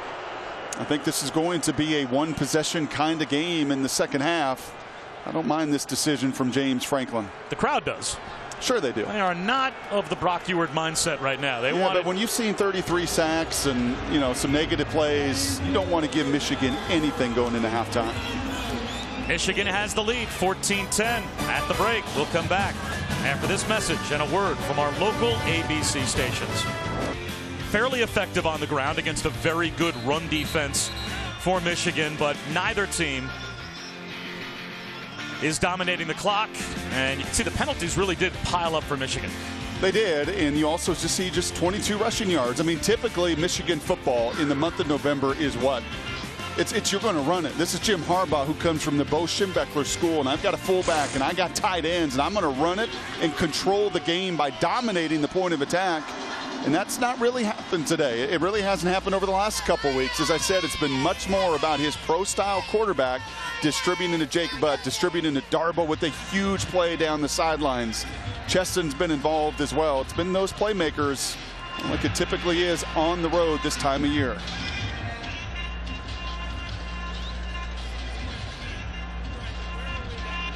When you would score before halftime, start the third quarter with the ball, does an offense have a carryover when they can put a couple of possessions together? Huge. And you saw earlier with the script there from Jim Harbaugh coming out the gate, scoring on Penn State on their opening possession for the first time. They make excellent adjustments. Big boy kicker is going to try to boot this thing down there. But Jim and crew are going to have a scripted set of 10 plays to come out to begin the second half. Lewis from the 5 gets cut down at the 17. Let's take a look at our Pacific Life game summary. And there have been times in this game where Penn State, they got an interception and a blocked punt in the first half. They made the interception turn into their only touchdown. A one-on-one shot there out to Blacknall, and he beats Peppers, and then it was about throwing it underneath and make Penn State tackle, and it really didn't matter who it was, but the 2 corners, the youngsters, Reed missed a tackle. This was Haley down in the red zone right before half, unable to make that one-on-one tackle. And we'll expect to see a little more of that as well. Challenge the tackling abilities out on the perimeter. Jake Rudock might be changing the play, switches into an offset eye, and he'll go back to throw. He finds Darboh, lowers his shoulder, picks up 7. Let's check in with Shannon. Well, Bob, Jim Harbaugh, he emphasized 3 words inside that locker room: hard, smart, and fast. He told his guys, I'm only asking for 30 minutes out of you guys coming into this. He wants to emphasize the line of scrimmage on both sides. Defensively, he says we need to stand our ground, push their line back. Offensively, Brock, you said it, he wants to establish some of that run game. He also wants to clean up those pre-snap penalties. The pre-snap penalties have been a problem for Michigan now 2 weeks in a row. 5 straight completions now for Rudock. Homa the lone setback. Make it 6 in a row. Breaking a tackle is Darboh. He's got a first down. And you go right back to it. The best play callers I've ever been around. Mike Holmgren was this way. Tom Moore in Indianapolis was this way. As you see there, Darboh coming up and limping a bit there on the lower leg. But you call it till you stop it. That big play sheet there at Jim Harbaugh. Why go away from it? If they're going to blitz and they're going to pressure and they're going to play some of this man-to-man, then I'm going to get it out to my difference makers outside and make these corners and safeties tackle. Always have to have an eye on Jabril Peppers as well. He's to the right of Rudock in the shotgun. Rudock looks away from him, and there's Maurice Ways, who just came on, replacing Darboh, and he makes the catch. Only his 3rd catch of the season. Close to a first down. Rhythm. You asked coming, does an offense feel something when they go into half and coming out?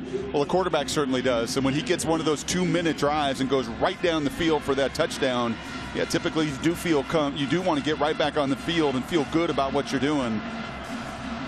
3 precise throws to begin the second half.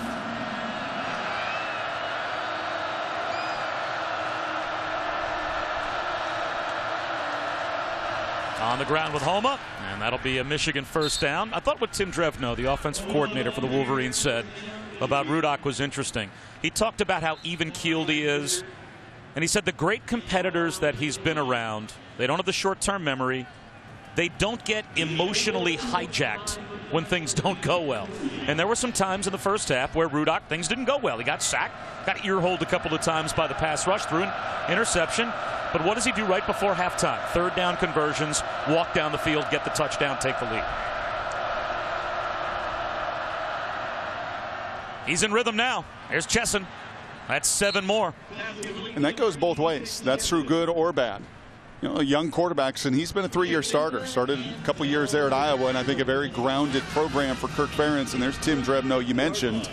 And a lot of guys can get up as well and think, I'm making this big play and feel good about themselves. But to keep that even demeanor, and Tim and Jim and Jed Fish do such a wonderful job. A lot of NFL experience. I think that also emboldens a quarterback and gives you confidence knowing that they're going to put you in a great position for success. First time we've seen this formation from Michigan. 2 receivers stacked to either side. Grant Perry makes the catch. And he spins for a first down. That was something that Bob Shoop told us yesterday. He's going back to look, say, at the Indiana tape, and there's, 70 plays or so. Said it was like there was 62 different personnel package formations out of their 70 offensive plays. They're such a hard offense to get the tendencies down on. And it just drives you nuts, both as defensive coordinator and planner, because you're spending so much time making sure we got this adjustment to this formation and this adjustment to that motion, making you think. And you know what you get away from? The very basic fundamentals of tackling, which you've seen here over the last 2 drives.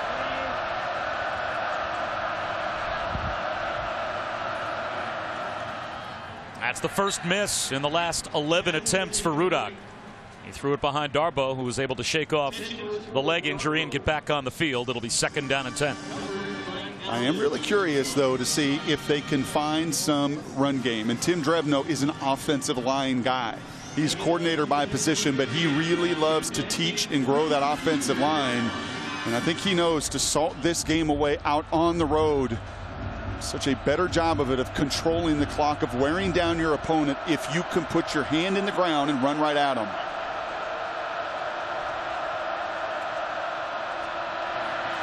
Pump fake for Rudock. Under some pressure. Down the seam. Intended for Butt and incomplete. Troy Reeder came on a blitz. And that ball sailed on Rudock with the pressure from Reeder. And it's a good thing he did. So he's got coverage, does Troy Reeder there in that man-to-man look. And he's blitzing. And he's making sure that that protection gives him a chance to rush. If he does not rush, Rudock's going to put that on Jake Butt. And that might have been 7. 3rd down and 10. A big play on Penn State half of the field.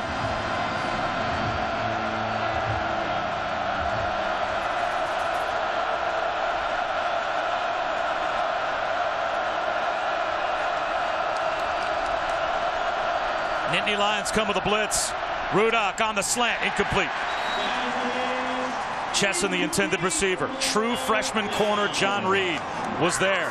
And Jim Harbaugh, he wanted a flag. He sure did. He's competitive as all get out. You see him in warm-ups and putting on quite a show, can still throw it.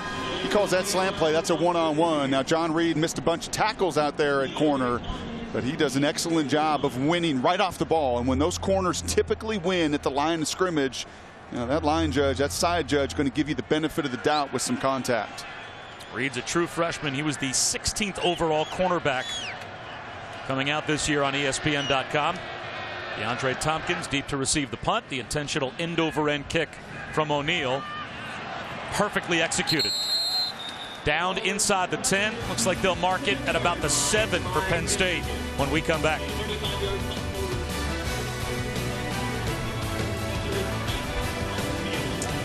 Shannon Spake back in Happy Valley. This was the first half scene, though, in the parking lot at the Horseshoe.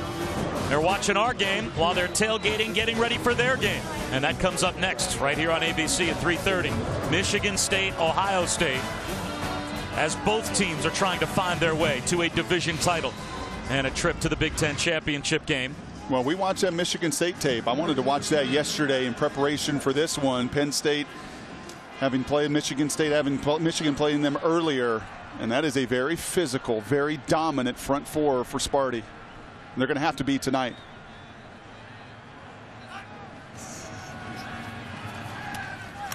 Out to the 11-yard line on first down for a gain of 4 to Brent Wilkerson as we take a look again, Brock, at where your eyes have been and what the results have been. Well, that front four defensively for Penn State had to beat the 5 offensive linemen they have in the run game. There's been some pressure added to that, but just a little over 2 yards a carry for the Wolverines. And on the other side, I got to get Saquon more involved. I've got to get him even more touches, especially in space between the tackles. I don't necessarily like a fullback and tight end. I want him one-on-one with linebackers and safeties.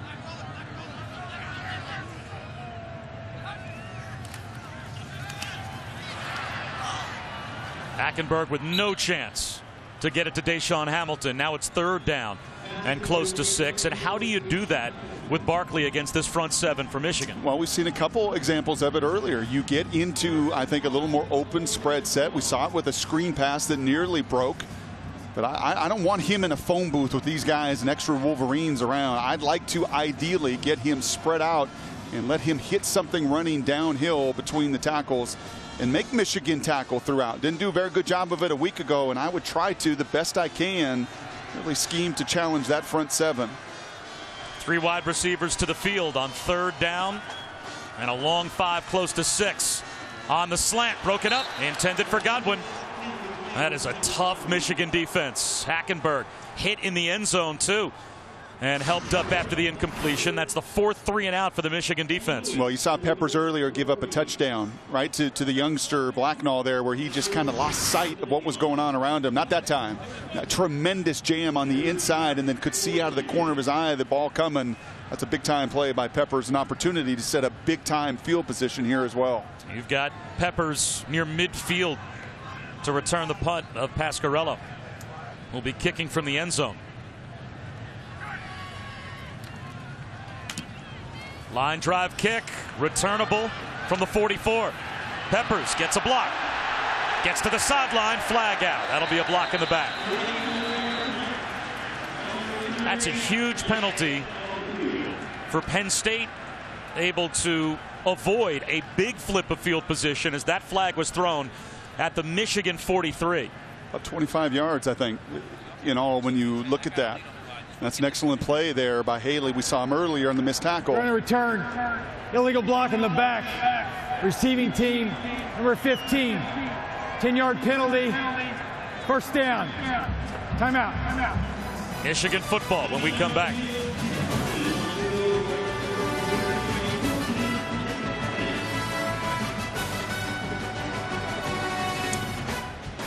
Presented by K Jewelers. Brought to you by Dr. Pepper. Dr. Pepper and college football. It's a one-of-a-kind tradition. Taco Bell's new Steak Boss Wraps. And Buick, proud partner of the NCAA. You can see it. This has been an intense, old-school Big Ten football game between Penn State and Michigan State. Over 107,000 here in Beaver Stadium to watch the Wolverines and Nittany Lions. And now it's Jake Rudock back to work with pretty good field position at his own 33. But for Penn State, that's a win. They punt from their own end zone, and Michigan State starts here.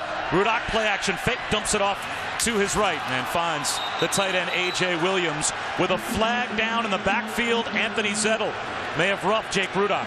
I think it's going to be the shot to the head here.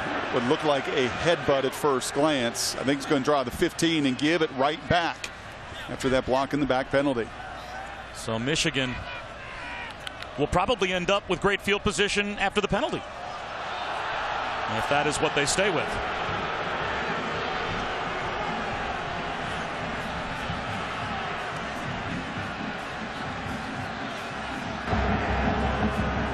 Personal foul. Roughing the passer with targeting. Defense. Number 98. 15-yard penalty. Automatic first down. The play is under review. Wow. Well, if that stands up, then Penn State loses Anthony Zettel for the rest of the game.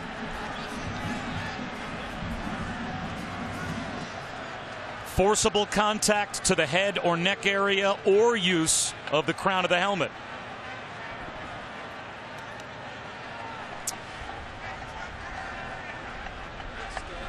Would you say that's forcible contact to the head or neck area? Defensive people around America are screaming, no, that's not forcible by rule. I think you've got to look at it that way, Bob. And we have seen this. They are going to fall on the side of protecting quarterbacks and defenseless players as Rudock is coming out there. And you can see it. And Zettel feels it right away as he's trying to do kindly and pick up Rudock. But he goes north of the shoulder pads. And you start to get to that head and neck area, you're going to just have to see if that contact with the crown of the helmet is made to the sternum or is that made to the chin. Because if it's made to the sternum and that first contact is there, he may get the benefit of the doubt. Your initial look, and I think the referee's initial look at that on the field is, man, that sure looked like he's going after the head. Zettel's got to be hoping, and his family that's here on senior day has got to be hoping this contact hits in the chest first and not in the chin. Would you be surprised if they stayed with roughing the passer but removed targeting from the call? I would not be surprised. These are some of the most difficult judgment calls that you are going to find. After review, the ruling of targeting is reversed. Number 98 may remain in the game. The 15-yard penalty for roughing the passer will be enforced. First down. And that looks like the right call. I understand the initial flag because everything in that movement looked like it was going to be to the chin. The more you looked at it, not necessarily forcible and more into the sternum right there than it was the chin. Or the head or neck area as it's going to be defined by the rule. I think that's the correct call. And Zettel and crew takes a big sigh of relief. So Penn State got a big win when they punted from their end zone and Michigan had to start at their own 33. Now Michigan ends up with the ball basically where you would have thought they would have after the punt at midfield with a first down, but Anthony Zettel stays in the game on senior day. That'd be a terrible way for his Penn State home career to end. Toss to Jabril Peppers. And he crosses the 50 for 3, cut down by Grant Haley. And when is Michigan going to commit to this run? As Shannon said, some of the messaging at halftime with Jim Harbaugh, and you know it is, his roots in this system are put your hand in the ground and break the will of your opponent by running it at them. And right now it's almost 70% pass for this Wolverine crew, much as it was a week ago. Drebno telling us this week they want to get back to the strain.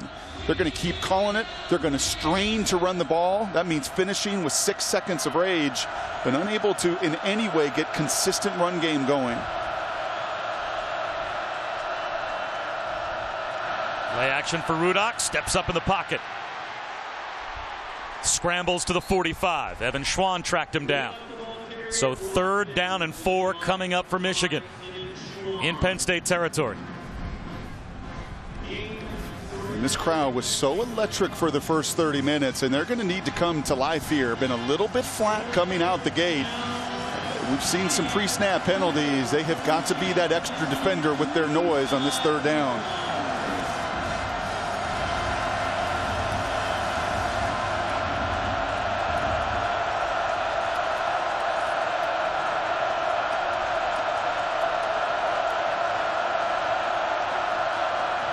Only a 4-man rush. Rudock underneath. Has the hookup. Short of the first down. Demario Jones couldn't break free. Brought down by Haley. Now what do you do? 4th down and about 2 at the Penn State 43 for Michigan. And you've seen very little out of Penn State's offense of any consistency. You play the field position game if you're Harbaugh, but if you've ever got a fake in you that you feel good about right now, and this is probably fully dependent on the look, and it looks like Penn State playing safe defensively.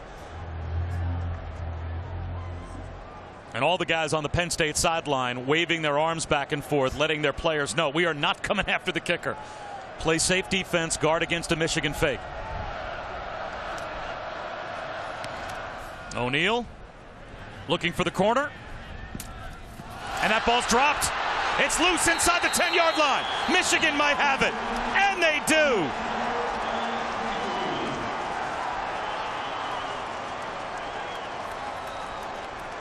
Recovered by Michigan's number 86, J.U. Chesson recovers the muff inside the 10-yard line.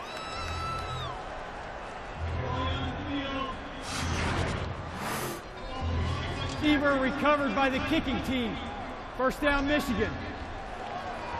A dropped fair catch by DeAndre Tompkins. Chesson saw the football, jumped on top of it, and it's first and goal for the Wolverines. Loses his eyes. A redshirt freshman in the biggest and on the biggest stage yet of his career just fundamentally fails in that moment. Jabril Peppers next to Rudock in the backfield. He'll take the handoff. Stays on his feet, driving down to about the 3-yard line. And this feels like 4 runs. That if you're Jim Harbaugh and you're Tim Drevno and you want to get back, you truly want to get back to some of the essence of what you're building culturally, then I run it 4 straight times here. And that's number 1, and that's an excellent scheme right there to get Peppers between the tackles, which, by the way, sure like to see Saquon get an opportunity on the other side.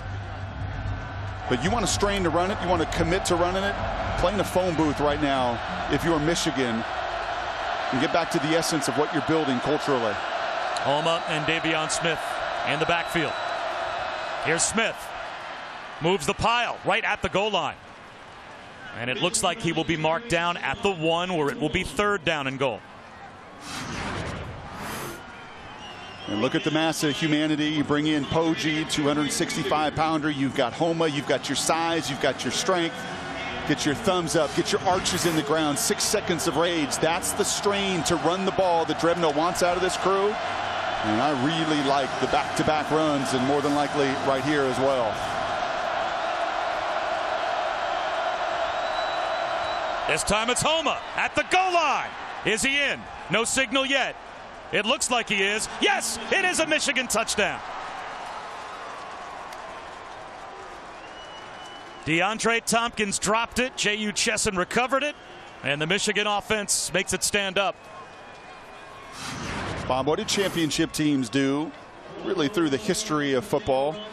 You're really good going into and out of halftime. It's at the very core of so many championship teams. And then you've got to take care and take advantage of other teams' mistakes.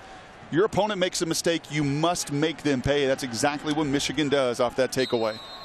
Michigan by 11 with 6:07 to go in the 3rd. Let's take a look at our AT&T strong performance. And if Michigan ends up playing at some point for a Big Ten championship, it's because of the work they do at the goal line. 2 seconds to go against Minnesota. They stop Mitch Leidner on the sneak, and they win by 3. Last week, double overtime against Indiana. They get the job done at the goal line once again, as that pass is knocked away by Delano Hill. 48-41 they win. A moment ago, have a chance, 3rd down and 1 at the goal line.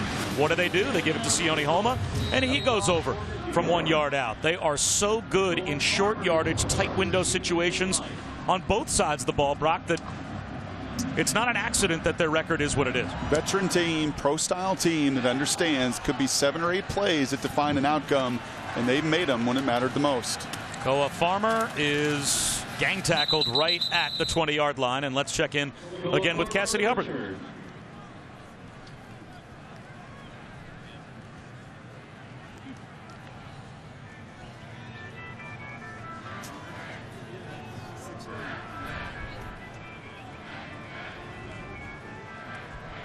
return is to the 20-yard line, 1st and 10 to the Nittany line.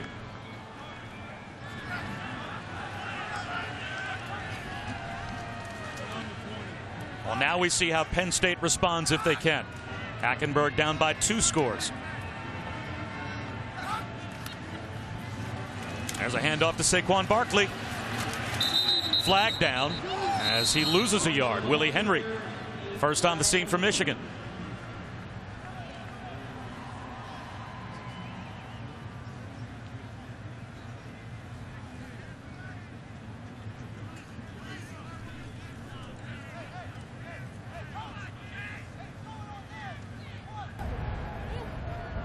Personal foul, illegal helmet contact, hands to the face, defense, number 43, 15-yard penalty, automatic first down. Wormley picks up the personal foul, so instead of a loss of 1, it's a 15-yard gain for Penn State. Jim Harbaugh adamant with us. He wants consistency and clarity with the officiating. It's not gone his way the last couple weeks. I think when he watches that coach's tape, he's going to see it again. Willie Henry earlier with the hold. That time Wormley gets the hand right into the face mask, and you're going to draw that penalty. That's a right call.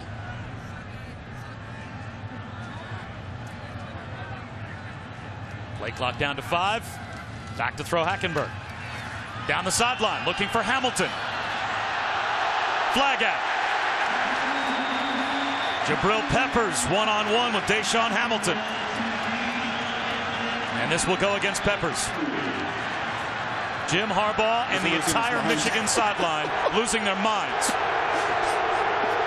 Pass interference, defense, number 5, 15-yard penalty, automatic first down. The puffy coat is coming off. Hat, coat, headgear. 30 yards and penalties on the last 2 plays. There's a few things tried and true about Harbaugh. He's going to wear khakis. He's going to tuck his fleece into them, and he is going to argue for his players on every single penalty. He doesn't think they ever do anything wrong. And he's looking for the push off, and here goes the jacket. The headgear's already off.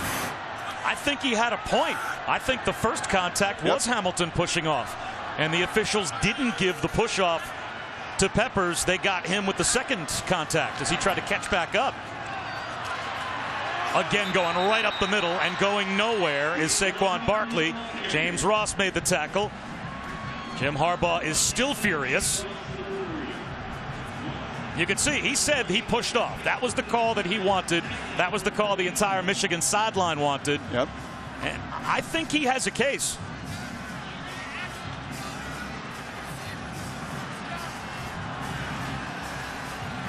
A loss of 3 on first down. Second and 13. 4-man rush. Hackenberg under pressure and sacked again. He's going to lose 7 more. Taco Charlton was there. Well, his team has responded, and that was a real shot to Hackenberg, and he's slow to get up. He may not be getting up. Now he's able to get back up on his feet, but the officials called timeout, as it looks like they may ask the training staff to come out and take a look at Hackenberg.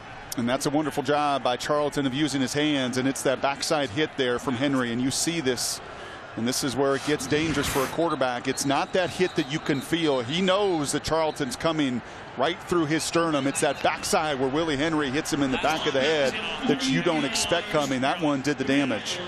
But I'll say this. I grew up with brothers, and when you're out on the playground playing and your brother fights for you playing basketball, and he comes to your defense and he's screaming and yelling, and even if it's maybe the right call or the wrong call, when your brother's got your back, there's something to it. And this team is energized by Harbaugh on the sidelines. They can feel his presence, fighting like mad for everything, and Hackenberg is feeling that last hit. So third down and a mile for Trace McSorley, in for Hackenberg. Throws one to the sideline, incomplete.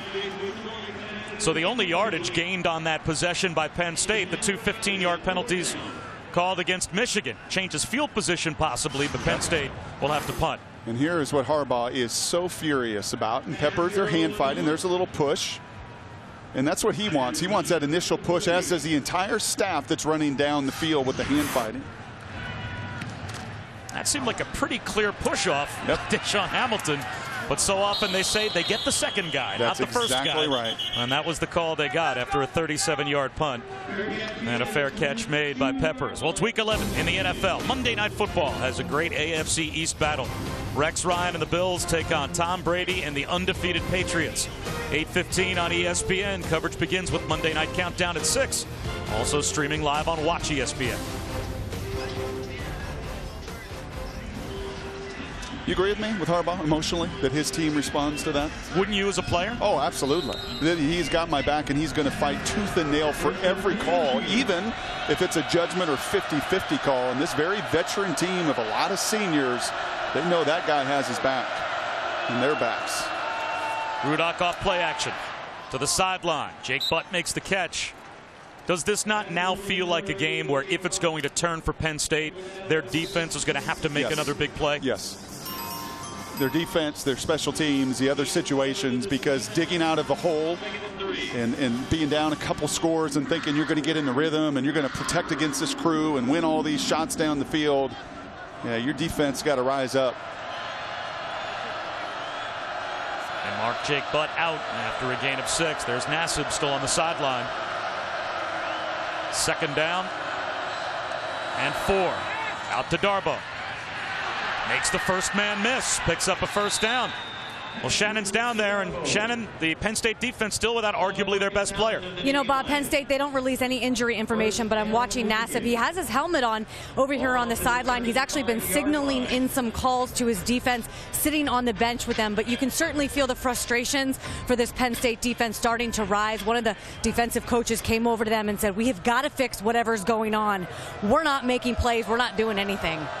They're losing fundamentals. They're not tackling out on the perimeter, and they're without the country's best sacker. That's Nassib with 15.5 coming in. Davion Smith picks up 3 yards. Well, if you're Penn State then, if you're Bob Shoop dialing up defenses, I mean, granted, your front 4, even without Nassib, has been pretty solid, certainly against the run. But do you now have to gamble and send extra pressure after Rudock and maybe set some matchups that are favorable to Michigan out on the edge? Not at this point. That to me is a mid-fourth quarter conversation. Rudock over the middle, and that is a 1st down. Troy Reeder came up, went face mask to face mask with A.J. Williams, but Michigan so efficient offensively, even with Rudock most of the time throwing the football, picking up another 1st down. This is where you lean on that veteran group up front, even without Nassib. Johnson in the middle, Zettel as well. Those guys really, really encouraged defensive coordinator Bob Shoop to put this game on their shoulders. And those 4 guys really have to affect it, even if they are without arguably the biggest difference maker in Nassib, who's out. And off to Homa for 2 yards. Kabinda helped out on the edge by Grant Haley on the stop for Penn State.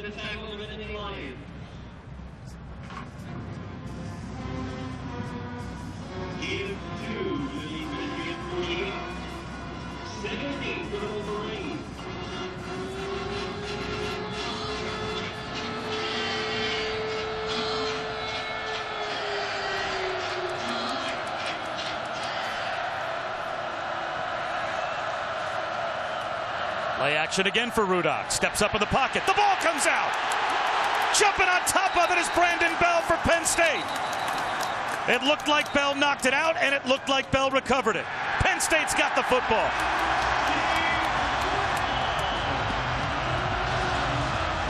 Well, there's the same mix that we have seen from Coach Shoop defensively. He continues to sprinkle in those pressures. Bell earlier with the huge takeaway, reading the eyes of Rudock, and that time, well, he gets out on the edge in the pass rush, and he disrupts. You'll see a little 5-man pressure here, and he's coming up the field, and then the awareness to come back, and he is battling and playing on one leg in many ways. An injured Nittany Lion, a junior that does not want to send his seniors out the wrong way today. Christian Hackenberg able to shake off the shot he took on the last possession. Is back in. This has got to be Barkley between the tackles. To me, you have got to give him his opportunity to hit it downhill. That's where they go. And he backs his way for maybe a yard as we go down to Shannon. Well, Bob, watching Hackenberg after that hit he took on the sideline, the main focus was really around his neck. The trainers were trying to massage his neck. He was trying to loosen it up a little bit, even with his helmet on. But I'll tell you what, he snapped that chin strap pretty quick when they got that turnover and ran onto the field. He's a tough kid. There is no questioning that whatsoever. 35 starts behind this O-line, and that time, Mangiero, the left guard, just gets blown up. I mean, it's a one-on-one. If you're going to give your running back an opportunity, you've got to make those blocks. And that time, Hurst blows him in the backfield, gets Barkley before he can get going.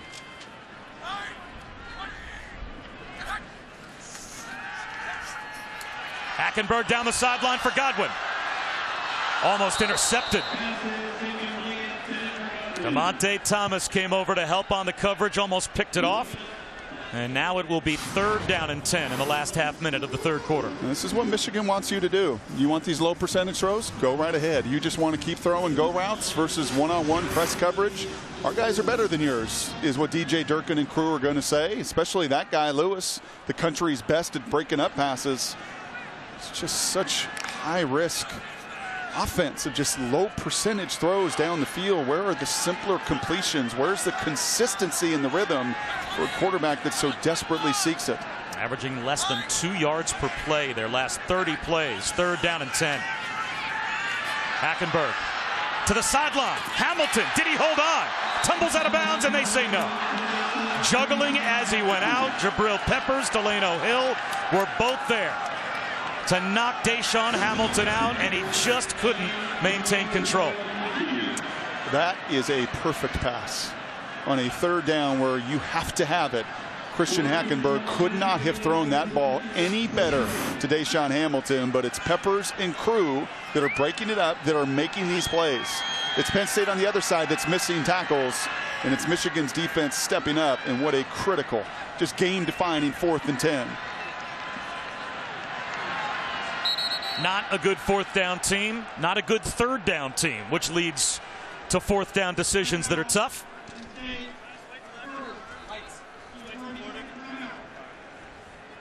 Now it's an 11-point game.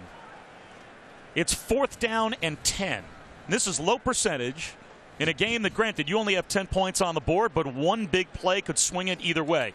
Going forward on 4th and 10 here, is this a sign of desperation in your opinion from Penn State? Yeah, this is a sign that you have to make that takeaway pay off, that your defense did their job. You said it to me before that last drive. Doesn't it feel like this defense, special teams, somebody has got to give this offense an opportunity, and they did.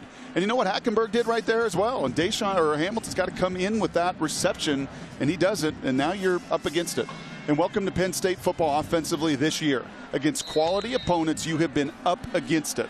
And there's lots of reasons for that. Quarterback, the offensive line, the play calling. But if they're going to find a way here in the 4th quarter, they've got to find a way on 4th and 10. Akeel Lynch in as the back next to Hackenberg to help pass protect. Hackenberg up the seam and making the catch is Godwin. A 4th down conversion to the 5, inside the 5, down to about the 3.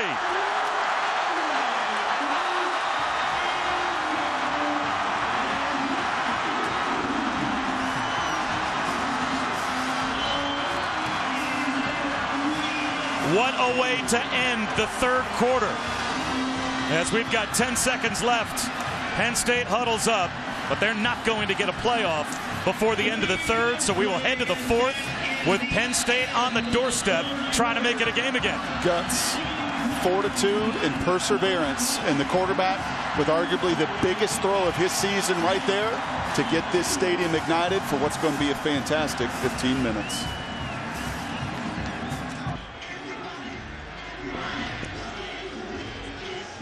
Welcome back to ESPN on ABC College Football, presented by Kay Jewelers. 1st and goal at the 3 for Penn State against Michigan to start the 4th quarter. Down by 11 after Christian Hackenberg just maybe completed the ball of his season on 4th down and 10 to Godwin, who muscled his way to the 3-yard line. And here we go, the final 15 minutes.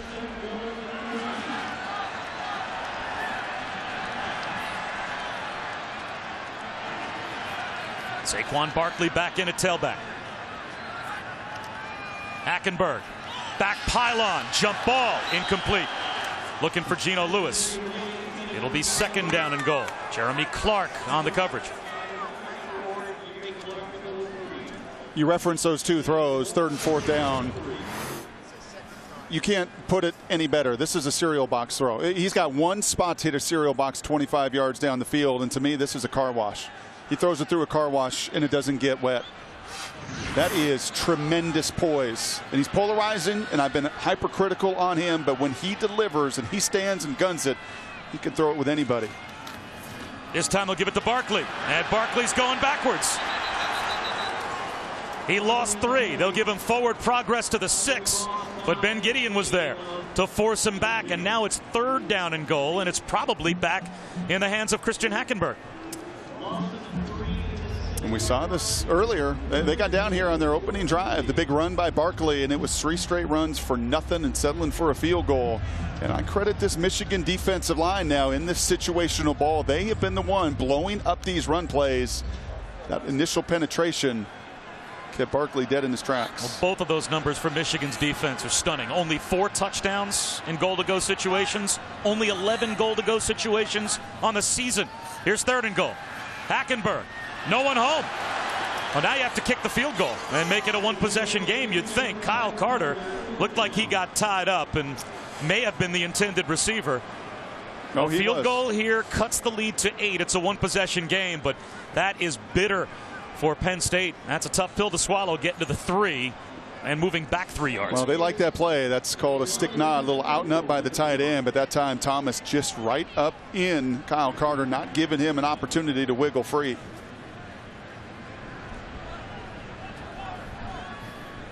Tyler Davis to try and cut the lead to 1 possession.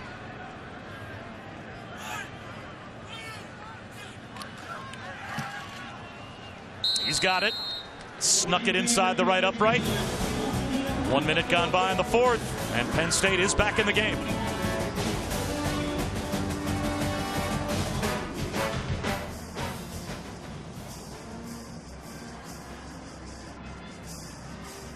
At Penn State with our Pacific Life game summary. It's now a 1-possession game, an 8-point lead for Michigan, but their defense keeps on getting stops. That field goal opens the scoring in the 3rd quarter for Penn State, but they had it 1st and goal at the 3 and could manage only 3. Situational football. There's 89 years of NFL experience on this Michigan staff, and they understand what situational football is. 2-minute drives down in the red zone, 3rd downs, how critical those are to winning games, taking advantage of your opponent's mistakes. They get down in that red zone now. 8 of 24. That is it for opponents. And 0 for 2 today for Penn State scoring touchdowns. Well, I think what's so impressive about the Michigan defense, they give up a chunk play. They give up one of those big momentum swinging plays like the Godwin catch on 4th down to the 3-yard line. And they never get flustered. They never play on their heels. They get another goal-to-go stop. Well, you said the term earlier, and it's emotionally hijacked. They never are. Head coach can be every once in a while ripping hat, coat, everything off. Actually, not every once in a while, quite often, but his team and that defense in particular sure doesn't. Lewis and Chesson back to receive. As Michigan holds on to their lead of 8 now. Lewis from about the 10. Uses a stiff arm. Out to the 25. Let's go back to Cassidy. Returns to the 10, gains the 25 for Michigan. Stop the Nittany Lions. Back to the bottom.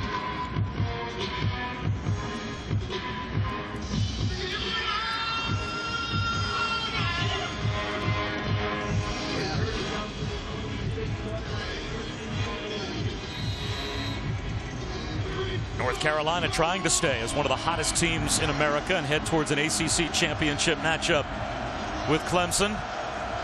Davion Smith the lone setback as Michigan starts this drive at their own 26. Quick hitter out on the edge. Darboh. It's like a pseudo running play, and it picks up 6, maybe 7 yards. There is a flag down, though. Thrown back at the line of scrimmage.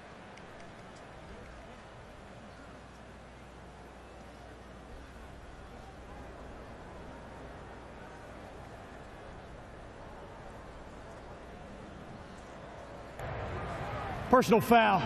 Illegal block below the waist. Offense. Number 86. 15-yard penalty. 1st down. J.U. Chesson called. Let's take a look. Contact looks above the waist to me right there.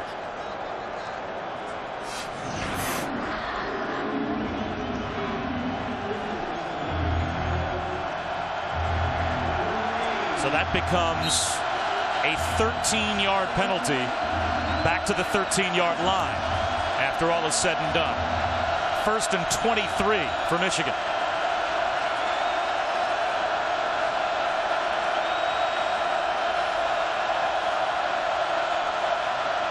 Four-man rush. Long throw outside the numbers to Grant Perry. Makes a man miss. Close to the 21-yard line. Well, tonight, Saturday Night Football presented by Walmart. It's number 18 TCU, number 7 Oklahoma. Trevon Boykin questionable to play, and big playoff implications on the line, certainly for Oklahoma. It's a Big 12 battle that begins at 8 on ABC, also streaming live on Watch ESPN. And could Baker Mayfield win the Heisman? Not right now, but he's got a real stage. I mean, he's in the mix. He's probably a top 5 guy, but he's got the primetime stage. Take advantage of it. For the next 2 weeks. That's exactly right. 2nd and 15. Penn State shows blitz. Here they come.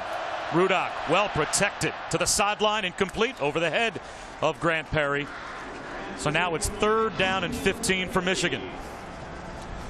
And this is, I think, got to be a zone situation if you're Penn State, but you have to remind your second-level players to find Chesson, to find Jake Butt, and keep those guys in front of you and find a way to get off the field. 11 more penalties for 98 yards for Michigan. Jim Harbaugh, he wanted clarity last week.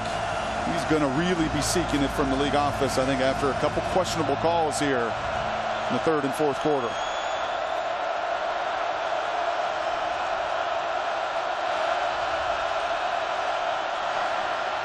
Four-man rush. Rudock under pressure, throws it over the middle, and it's incomplete. Off the hands of Darboh. So helped out by the penalty, Penn State gets a 3 and out.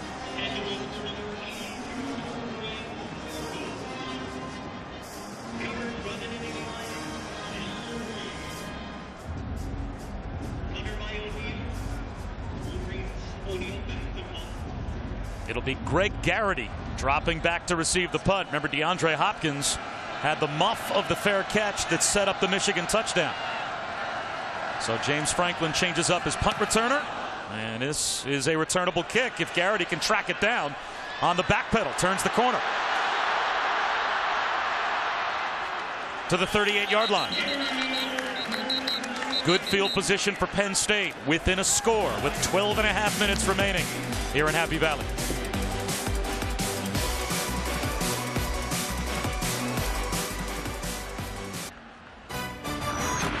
ESPN College Football, presented by K Jewelers. K Jewelers, every kiss begins with K. Pacific Life. For life insurance, annuities, and investments, choose Pacific Life, the power to help you succeed. And Coke Zero. All taste, 0 calories. You don't know zero till you've tried it.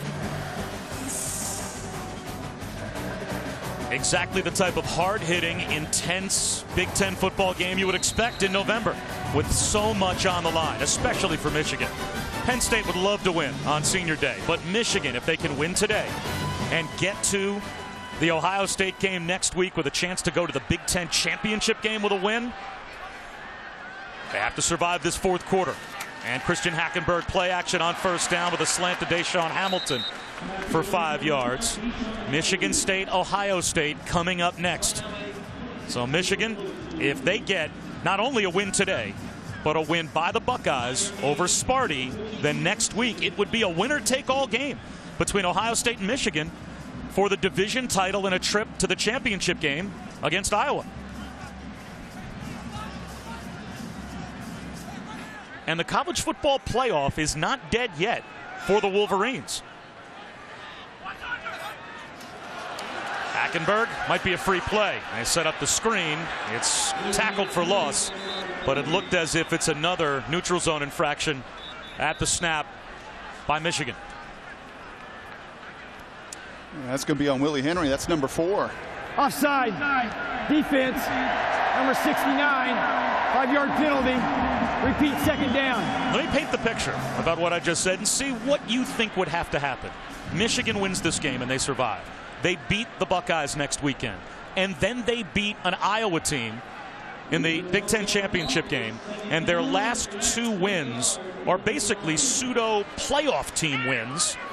Could they make it into the Final Four and play in the college football playoff? Did it happen a year ago in the conference? Sure did, but what did Ohio State do? They didn't just survive, they dominated. I mean, they physically dominated to the point where you had to, and you were forced to in that room, say the way they're playing right now, there's nobody better.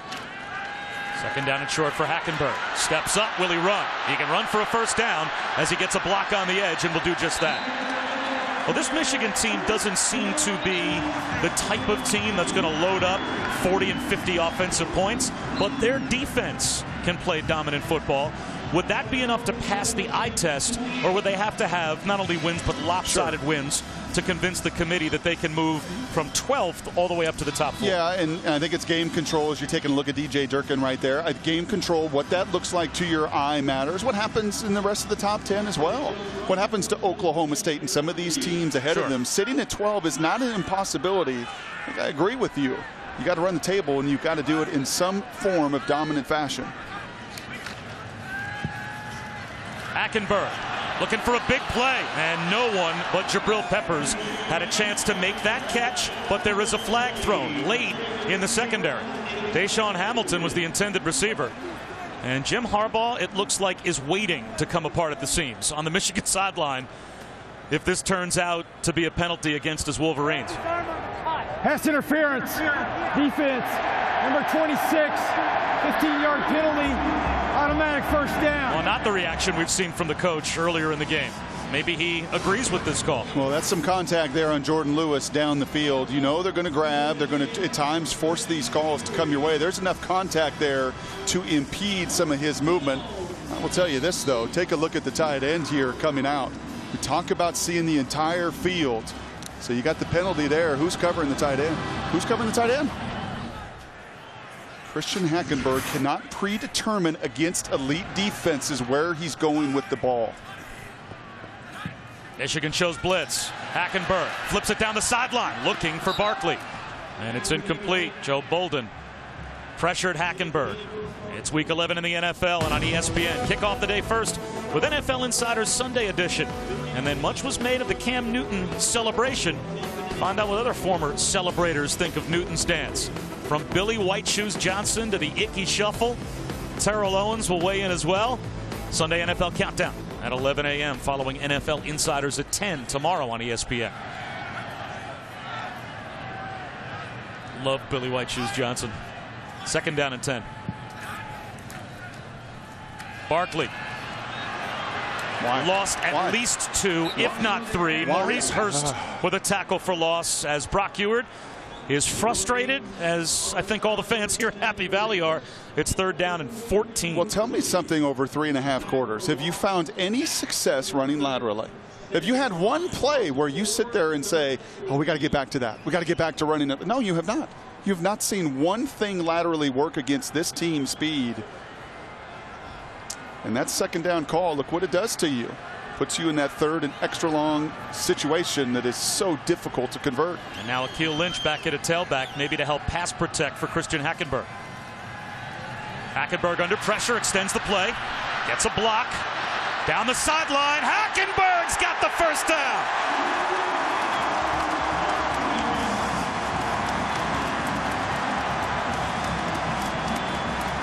When you play man coverage, whether it is 2-man with the safeties or whether it is just a single high safety, and those backs get turned and they are running with 4 and 5 guys that are out into their routes, guess what it creates? An opportunity for you to run, and that is a big-time play. That's not something that Harbaugh, DJ Durkin have seen on tape. That is not something Hackenberg has done nearly enough. He's a good enough athlete, and even on a 3rd and 14, he's got the juice to, again, it was a third down the previous drive that he converted an extra long with his arm. That time he does it with his athleticism. Now a timeout has to be called from the sideline. Sometimes that happens when the quarterback scrambles, gets tackled 6 yards out of bounds. Takes a while for the offense to get set. And so the coaches for Penn State call timeout. As soon as we're done, Happy Valley, we're heading to the Horseshoe. They are ready to go. Michigan State, Ohio State at 3:30 here on ABC. Now, here's a note. Our own ESPN's Joe Shad spoke with Mark D'Antonio, head coach for the Spartans, and he has said that Connor Cook, with the shoulder injury, is a game-time decision. So Joe Shad gets that note from Mark D'Antonio. We will keep our eyes on whether or not the Spartans quarterback can make the start in the biggest game this year so far in the Big Ten. After the timeout, down the sideline. It's wide open to Barkley. Makes the catch inside the 10. They've been trying to find ways to get Saquon Barkley the ball, and Hackenberg just did. Now they want to go with tempo. at the 6-yard line, 1st and goal.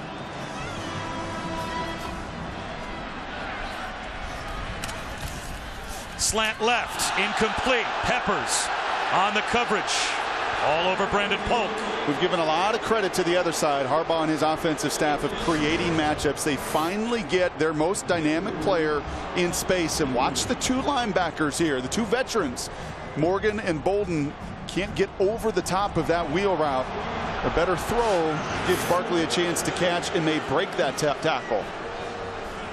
3rd trip inside the 10-yard line for Penn State. They have kicked 2 field goals in the previous 2 trips. Let's go back and see if this was interference on Peppers. Very close. They go Wildcat. They split Hackenberg out wide right, and a timeout called by the sideline of Michigan. Hackenberg was split out as a wide receiver and was completely uncovered.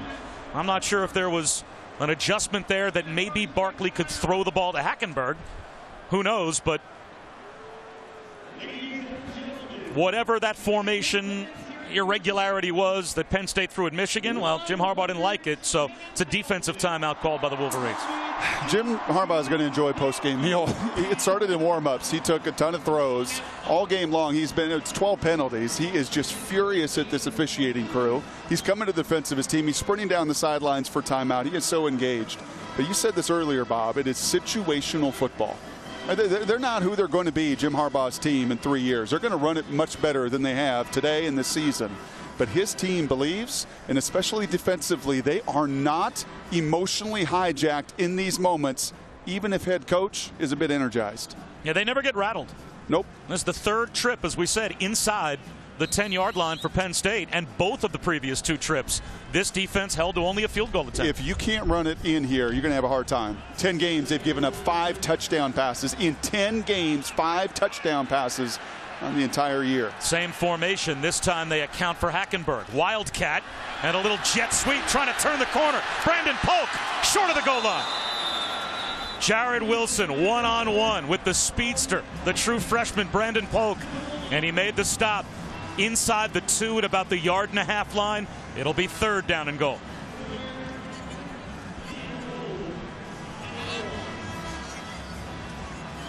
Can you run the ball at the heart of this defense and expect to get in the end zone? Haven't seen that ability up front right now. Have not seen the ability to block this Michigan defensive line. I have seen the use of cadence, though. They're going to try and spread them out. Hackenberg in the shotgun. He's going to try and throw for it. Under pressure into the end zone. Incomplete. And now what do? Deshaun Hamilton, the intended receiver. Hackenberg heading straight to the sideline. Would you think about going for it down by 8 to try and tie the game with a 2, or do you take the 3 points again? This becomes a little problem with just 1 timeout left now down the stretch here. Bob, I am completely torn on this one. I think I go for it because if I miss, the ball's at the 2-yard line, yet at the same time I have done nothing in every situation inside the 10 to instill any confidence in team or play caller. So it's another chip shot for Tyler Davis, but this just to make it a 5-point game. Low kick, and it finds its way through. Penn State for the 3rd time inside the 10-yard line, for the 3rd time with only a field goal. Hackenberg shaken up on that last play. Does that impact the call because he ends up coming up limp, and Gimpy heading to the sideline? Not an aesthetically pleasing field goal, but it made it over.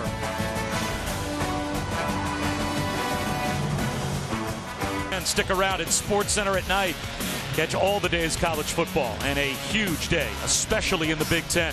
College basketball, the NBA, the NHL as well. We'll preview tomorrow's Week 11 in the NFL. SportsCenter at night, kicking off tonight after the game on ESPN and streaming live on Watch ESPN. Michigan State, Ohio State coming up next. Michigan trying to survive against Penn State. Christian Hackenberg drove his team again down inside the 10-yard line, but for the 3rd time, it's only a field goal for the Nittany Lions, so it's now a 5-point Michigan lead. Returnable kick from the 5 for Jordan Lewis. Making players for Penn State miss, keeping the return alive. They can't bring him down. To the 50. Lewis still on his feet to the 40-yard line of Penn State. What a return by Jordan Lewis. Yeah, there's times that you set up a return and you get a wonderful wall and it's one missed tackle and the guy breaks it out. And then there's other returns where this is all want to. This is the will and the want to of Jordan Lewis, who's played a really good game as a corner. But he's breaking tackles, he's got toughness, he's got vision. And what a response once again. Every time you hit Michigan, every time you think you've got them on their heels a little bit, they do what championship teams do, and they respond. The whole reason, if you're Penn State, that you kick the field goal down at the other end is because you want to put the game on your defense. And now your special teams gives up a huge return. Here's an end around to J.U. Chesson. He gets blockers down the sideline. One big return, one end around to Chesson, and just like that, Michigan is at the Penn State 20-yard line. You see, some teams get momentum plays inside the 40 and think, well, I got to run double reverse pass, got to draw up something real intricate. And other teams say, no, I've been holding on to this concept. I knew at some point they were going to get Chesson involved. You knew it. You knew you were going to get their best player involved on a little end around. That's once again excellent play calling when it matters the most. And now it's Jabril Peppers in the backfield next to Rudock.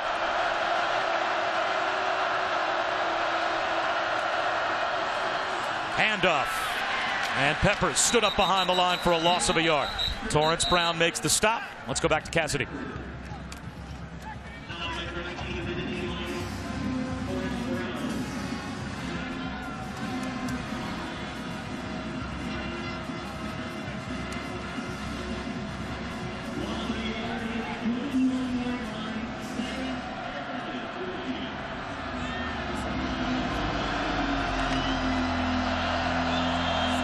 All right, Cassidy, thanks very much. What a disaster that would be for Florida. Michigan trying to win a tough one on the road. 2nd down and 11. Rudock underneath. And a catch made now in the red zone at about the 17-yard line by Jake Budd. But this brings up what, Brock, is an absolute must for the Penn State defense here on 3rd down to hold to only a field goal attempt. And if there's ever a time for a group of seniors that have endured an awful lot, the Anthony Zettles of the world, this is your time to win as he runs off the field. Perfect. A field goal for Michigan, and it's still a one-possession game. But that's a red zone stop on 3rd down necessary for Penn State. Penn State brings a blitz. Rudock, he's going to take a shot at the end zone to Chesson, flag out. Trevor Williams is going to be flagged. Pass interference against the Nittany Lions, and Chesson is hurt. Slow to get up, now holding that right arm.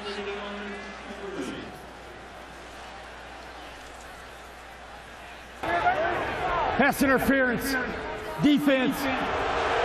Number 10, the ball will be placed at the spot of the foul. 1st down. And there's not much complaint there from James Franklin or Trevor Williams for that matter, because once you grab Plas, so there's arm fighting, right? They're both going back and forth. Once your hands are in his shoulder pads and you're grabbing those with a clenched fist and you're stopping and impeding his movement, it's a no-brainer. Only the 3rd Penn State penalty. They still have a chance to hold to a field goal, but now it's much tougher. 1st and goal at the 6. Again, it's Jabril Peppers in the backfield. He takes the handoff inside the 2. A touchdown here for Michigan. You'd have to think all but ends the game. Penn State with only 1 timeout remaining. And we have an injury. Malik Golden slow to get up. Golden's wearing number 9 in honor of Jordan Lucas, the normal starting safety who, with an undisclosed injury, was lost for the season against Northwestern. And Golden starting in his place. Kyle Kalis is banged up as well. The starting right guard for the Wolverines. A couple of injuries on that play. Well, this has been a physical game. And I said to you earlier, the Michigan in the years to come is going to be a better run team. You just know that. Tim Drebno and Jim Harbaugh, they're going to keep recruiting and keep growing in that phase of the game. But when you have to run the ball, and they did it earlier, they were in the same situation inside the 10, and what did they do to Penn State? To a young Penn State team. They finished it. They finished it with a touchdown. And it was Jabril Peppers the same way on first down, now setting you up for a situation where mentally you know in this huddle, we got 3 downs to get a yard. David Dawson in the game at guard, replacing Kalis for Michigan. Davion Smith, the lone setback. Now they shift into that full house backfield. Smith gets the call, leaps over the pile. He reached it across. That's a Wolverine touchdown.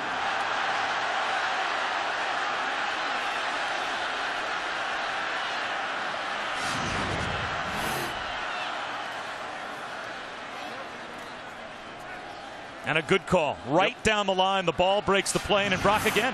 I don't know that we have seen a team this season, at least in person, the games we've done, a team that wins at the goal line, offensively and defensively, more than Michigan. Yep.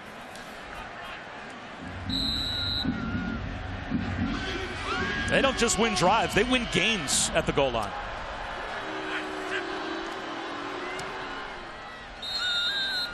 So now it is a 12-point lead. The big kick return sets up the touchdown for Michigan. And now they've got what amounts to a 2-touchdown lead with 5:12 to go. Penn State with only 1 timeout remaining. And remember, coming up as soon as we're done, college football presented by Kay Jewelers. It's Michigan State, Ohio State. Connor Cook, will he play? He was able to warm up. He was able to at least throw the ball a bit in warm-ups, but maybe not effectively enough to start the game. As Mark D'Antonio told our own Joe Shad, he would be a game-time decision. And this is what they would be missing, Michigan State, if Connor Cook can't go. Yeah, the touchdowns, you're also missing the biggest winner in college football. No one's won more games actively right now. Kevin Hogan's just behind him and Connor Cook. Now, having said all of that, there is something to the psyche of your defense if Connor's out. And we watch Michigan State, and their D-line is as nasty and as filthy as anybody Ohio State has seen this year. And can the rest of their team rally around what could be a backup quarterback situation, kind of like Ohio State did to end last season? This will be a touchback as it goes through the back of the end zone from Allen. And just to keep you apprised, that kick will now be at 3:41 Eastern time.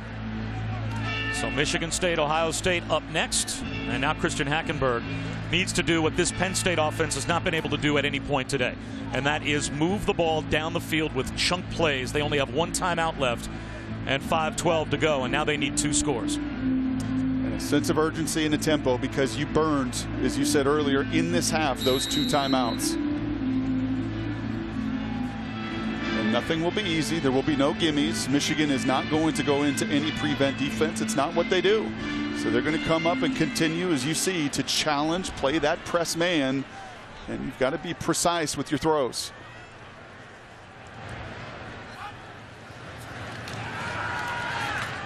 Deshaun Hamilton didn't turn to look for the ball in time, and down goes Hackenberg. Willie Henry drove him down, and Hackenberg very slow to get up. Yeah, he's looking for the penalty right there. Feels like Willie picked him up and drove him into the ground.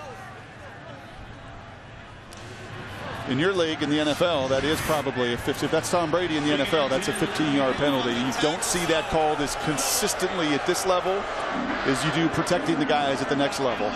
Penn State has to get out of the huddle. They've got 10 on the play clock. They only have 1 timeout left.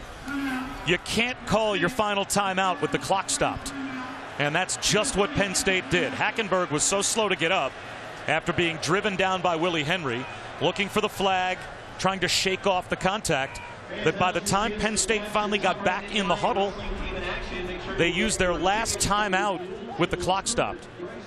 You can see the backup there, Trace McSorley, trying to get a little bit loose. The redshirt freshman's not got a lot of run this season. Hackenberg is, as I've said through this broadcast, a tough dude. May not be the most accurate. I still think there are challenges in his game of seeing the entirety of the field, of having the confidence of his play caller and the people around him. but he will continue to battle.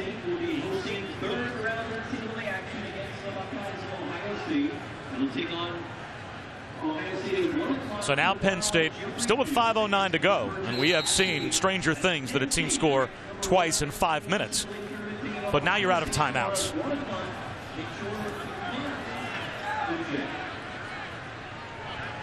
Against one of the top defenses in college football, by the way.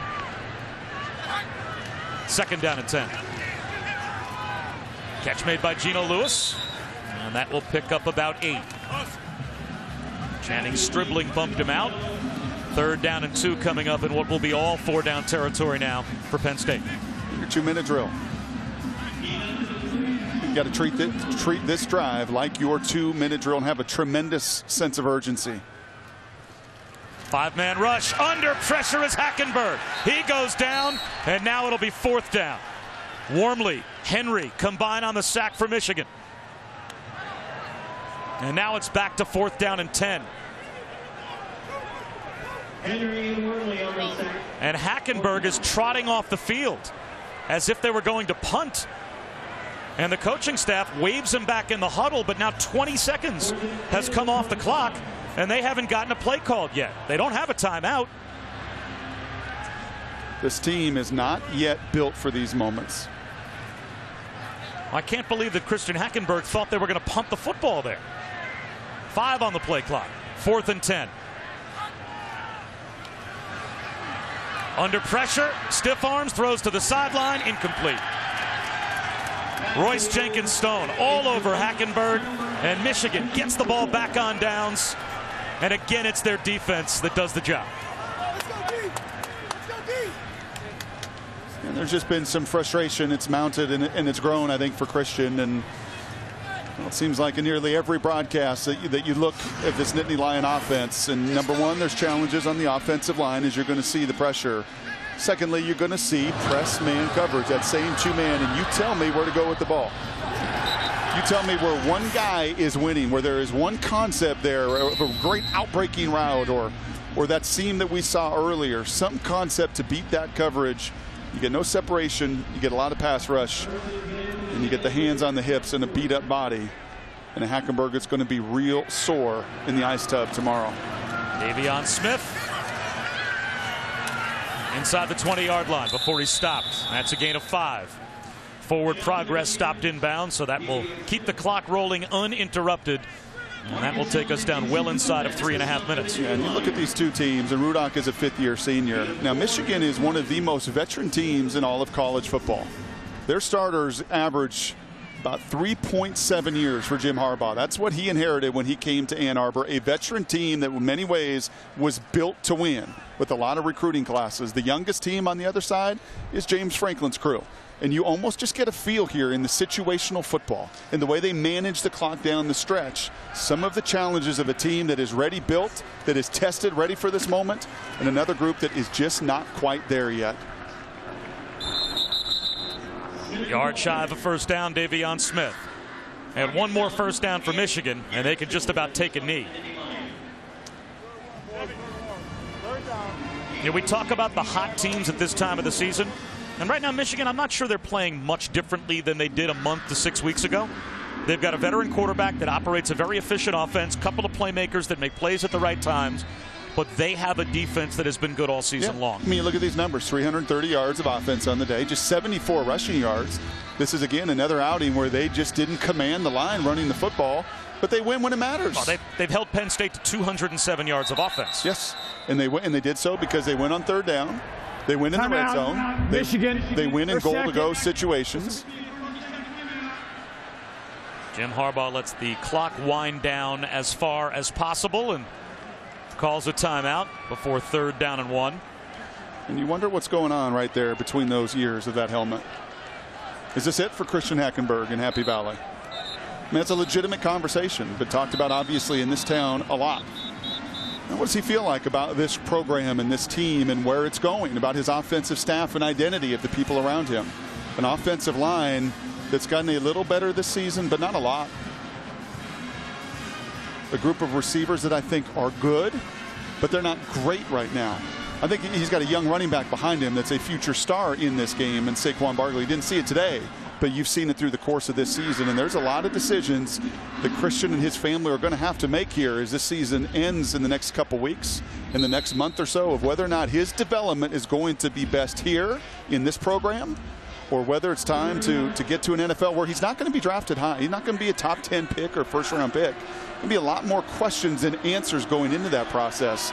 But where can he get better as a football player, as a quarterback? I think those are the legitimate questions he and his family and those he really trusts are going to have to continue to answer. That's a first down run for Davion Smith, and that will do it, as now Michigan can simply go to victory formation, as this will take the clock down under 2 minutes to go. And I could probably make a case on both of those sides. Well, if you were him, what would you do? Would you feel like you needed now in your football career to be coached by NFL coaches, or would you come back and take one more swing at it at Penn State, knowing that once you say goodbye to an atmosphere like this, yes, you say goodbye to an atmosphere like this forever? Yep. There is nothing in the NFL like playing in Happy Valley in front of 107,000 on Saturday afternoons. And is there unfinished business for you in your career? And what have the guys ahead of you done at this school that have been so sacrificial to stick around here and to continue to grow it? You do have a top 5 recruiting class. Things are going the right way right now on paper.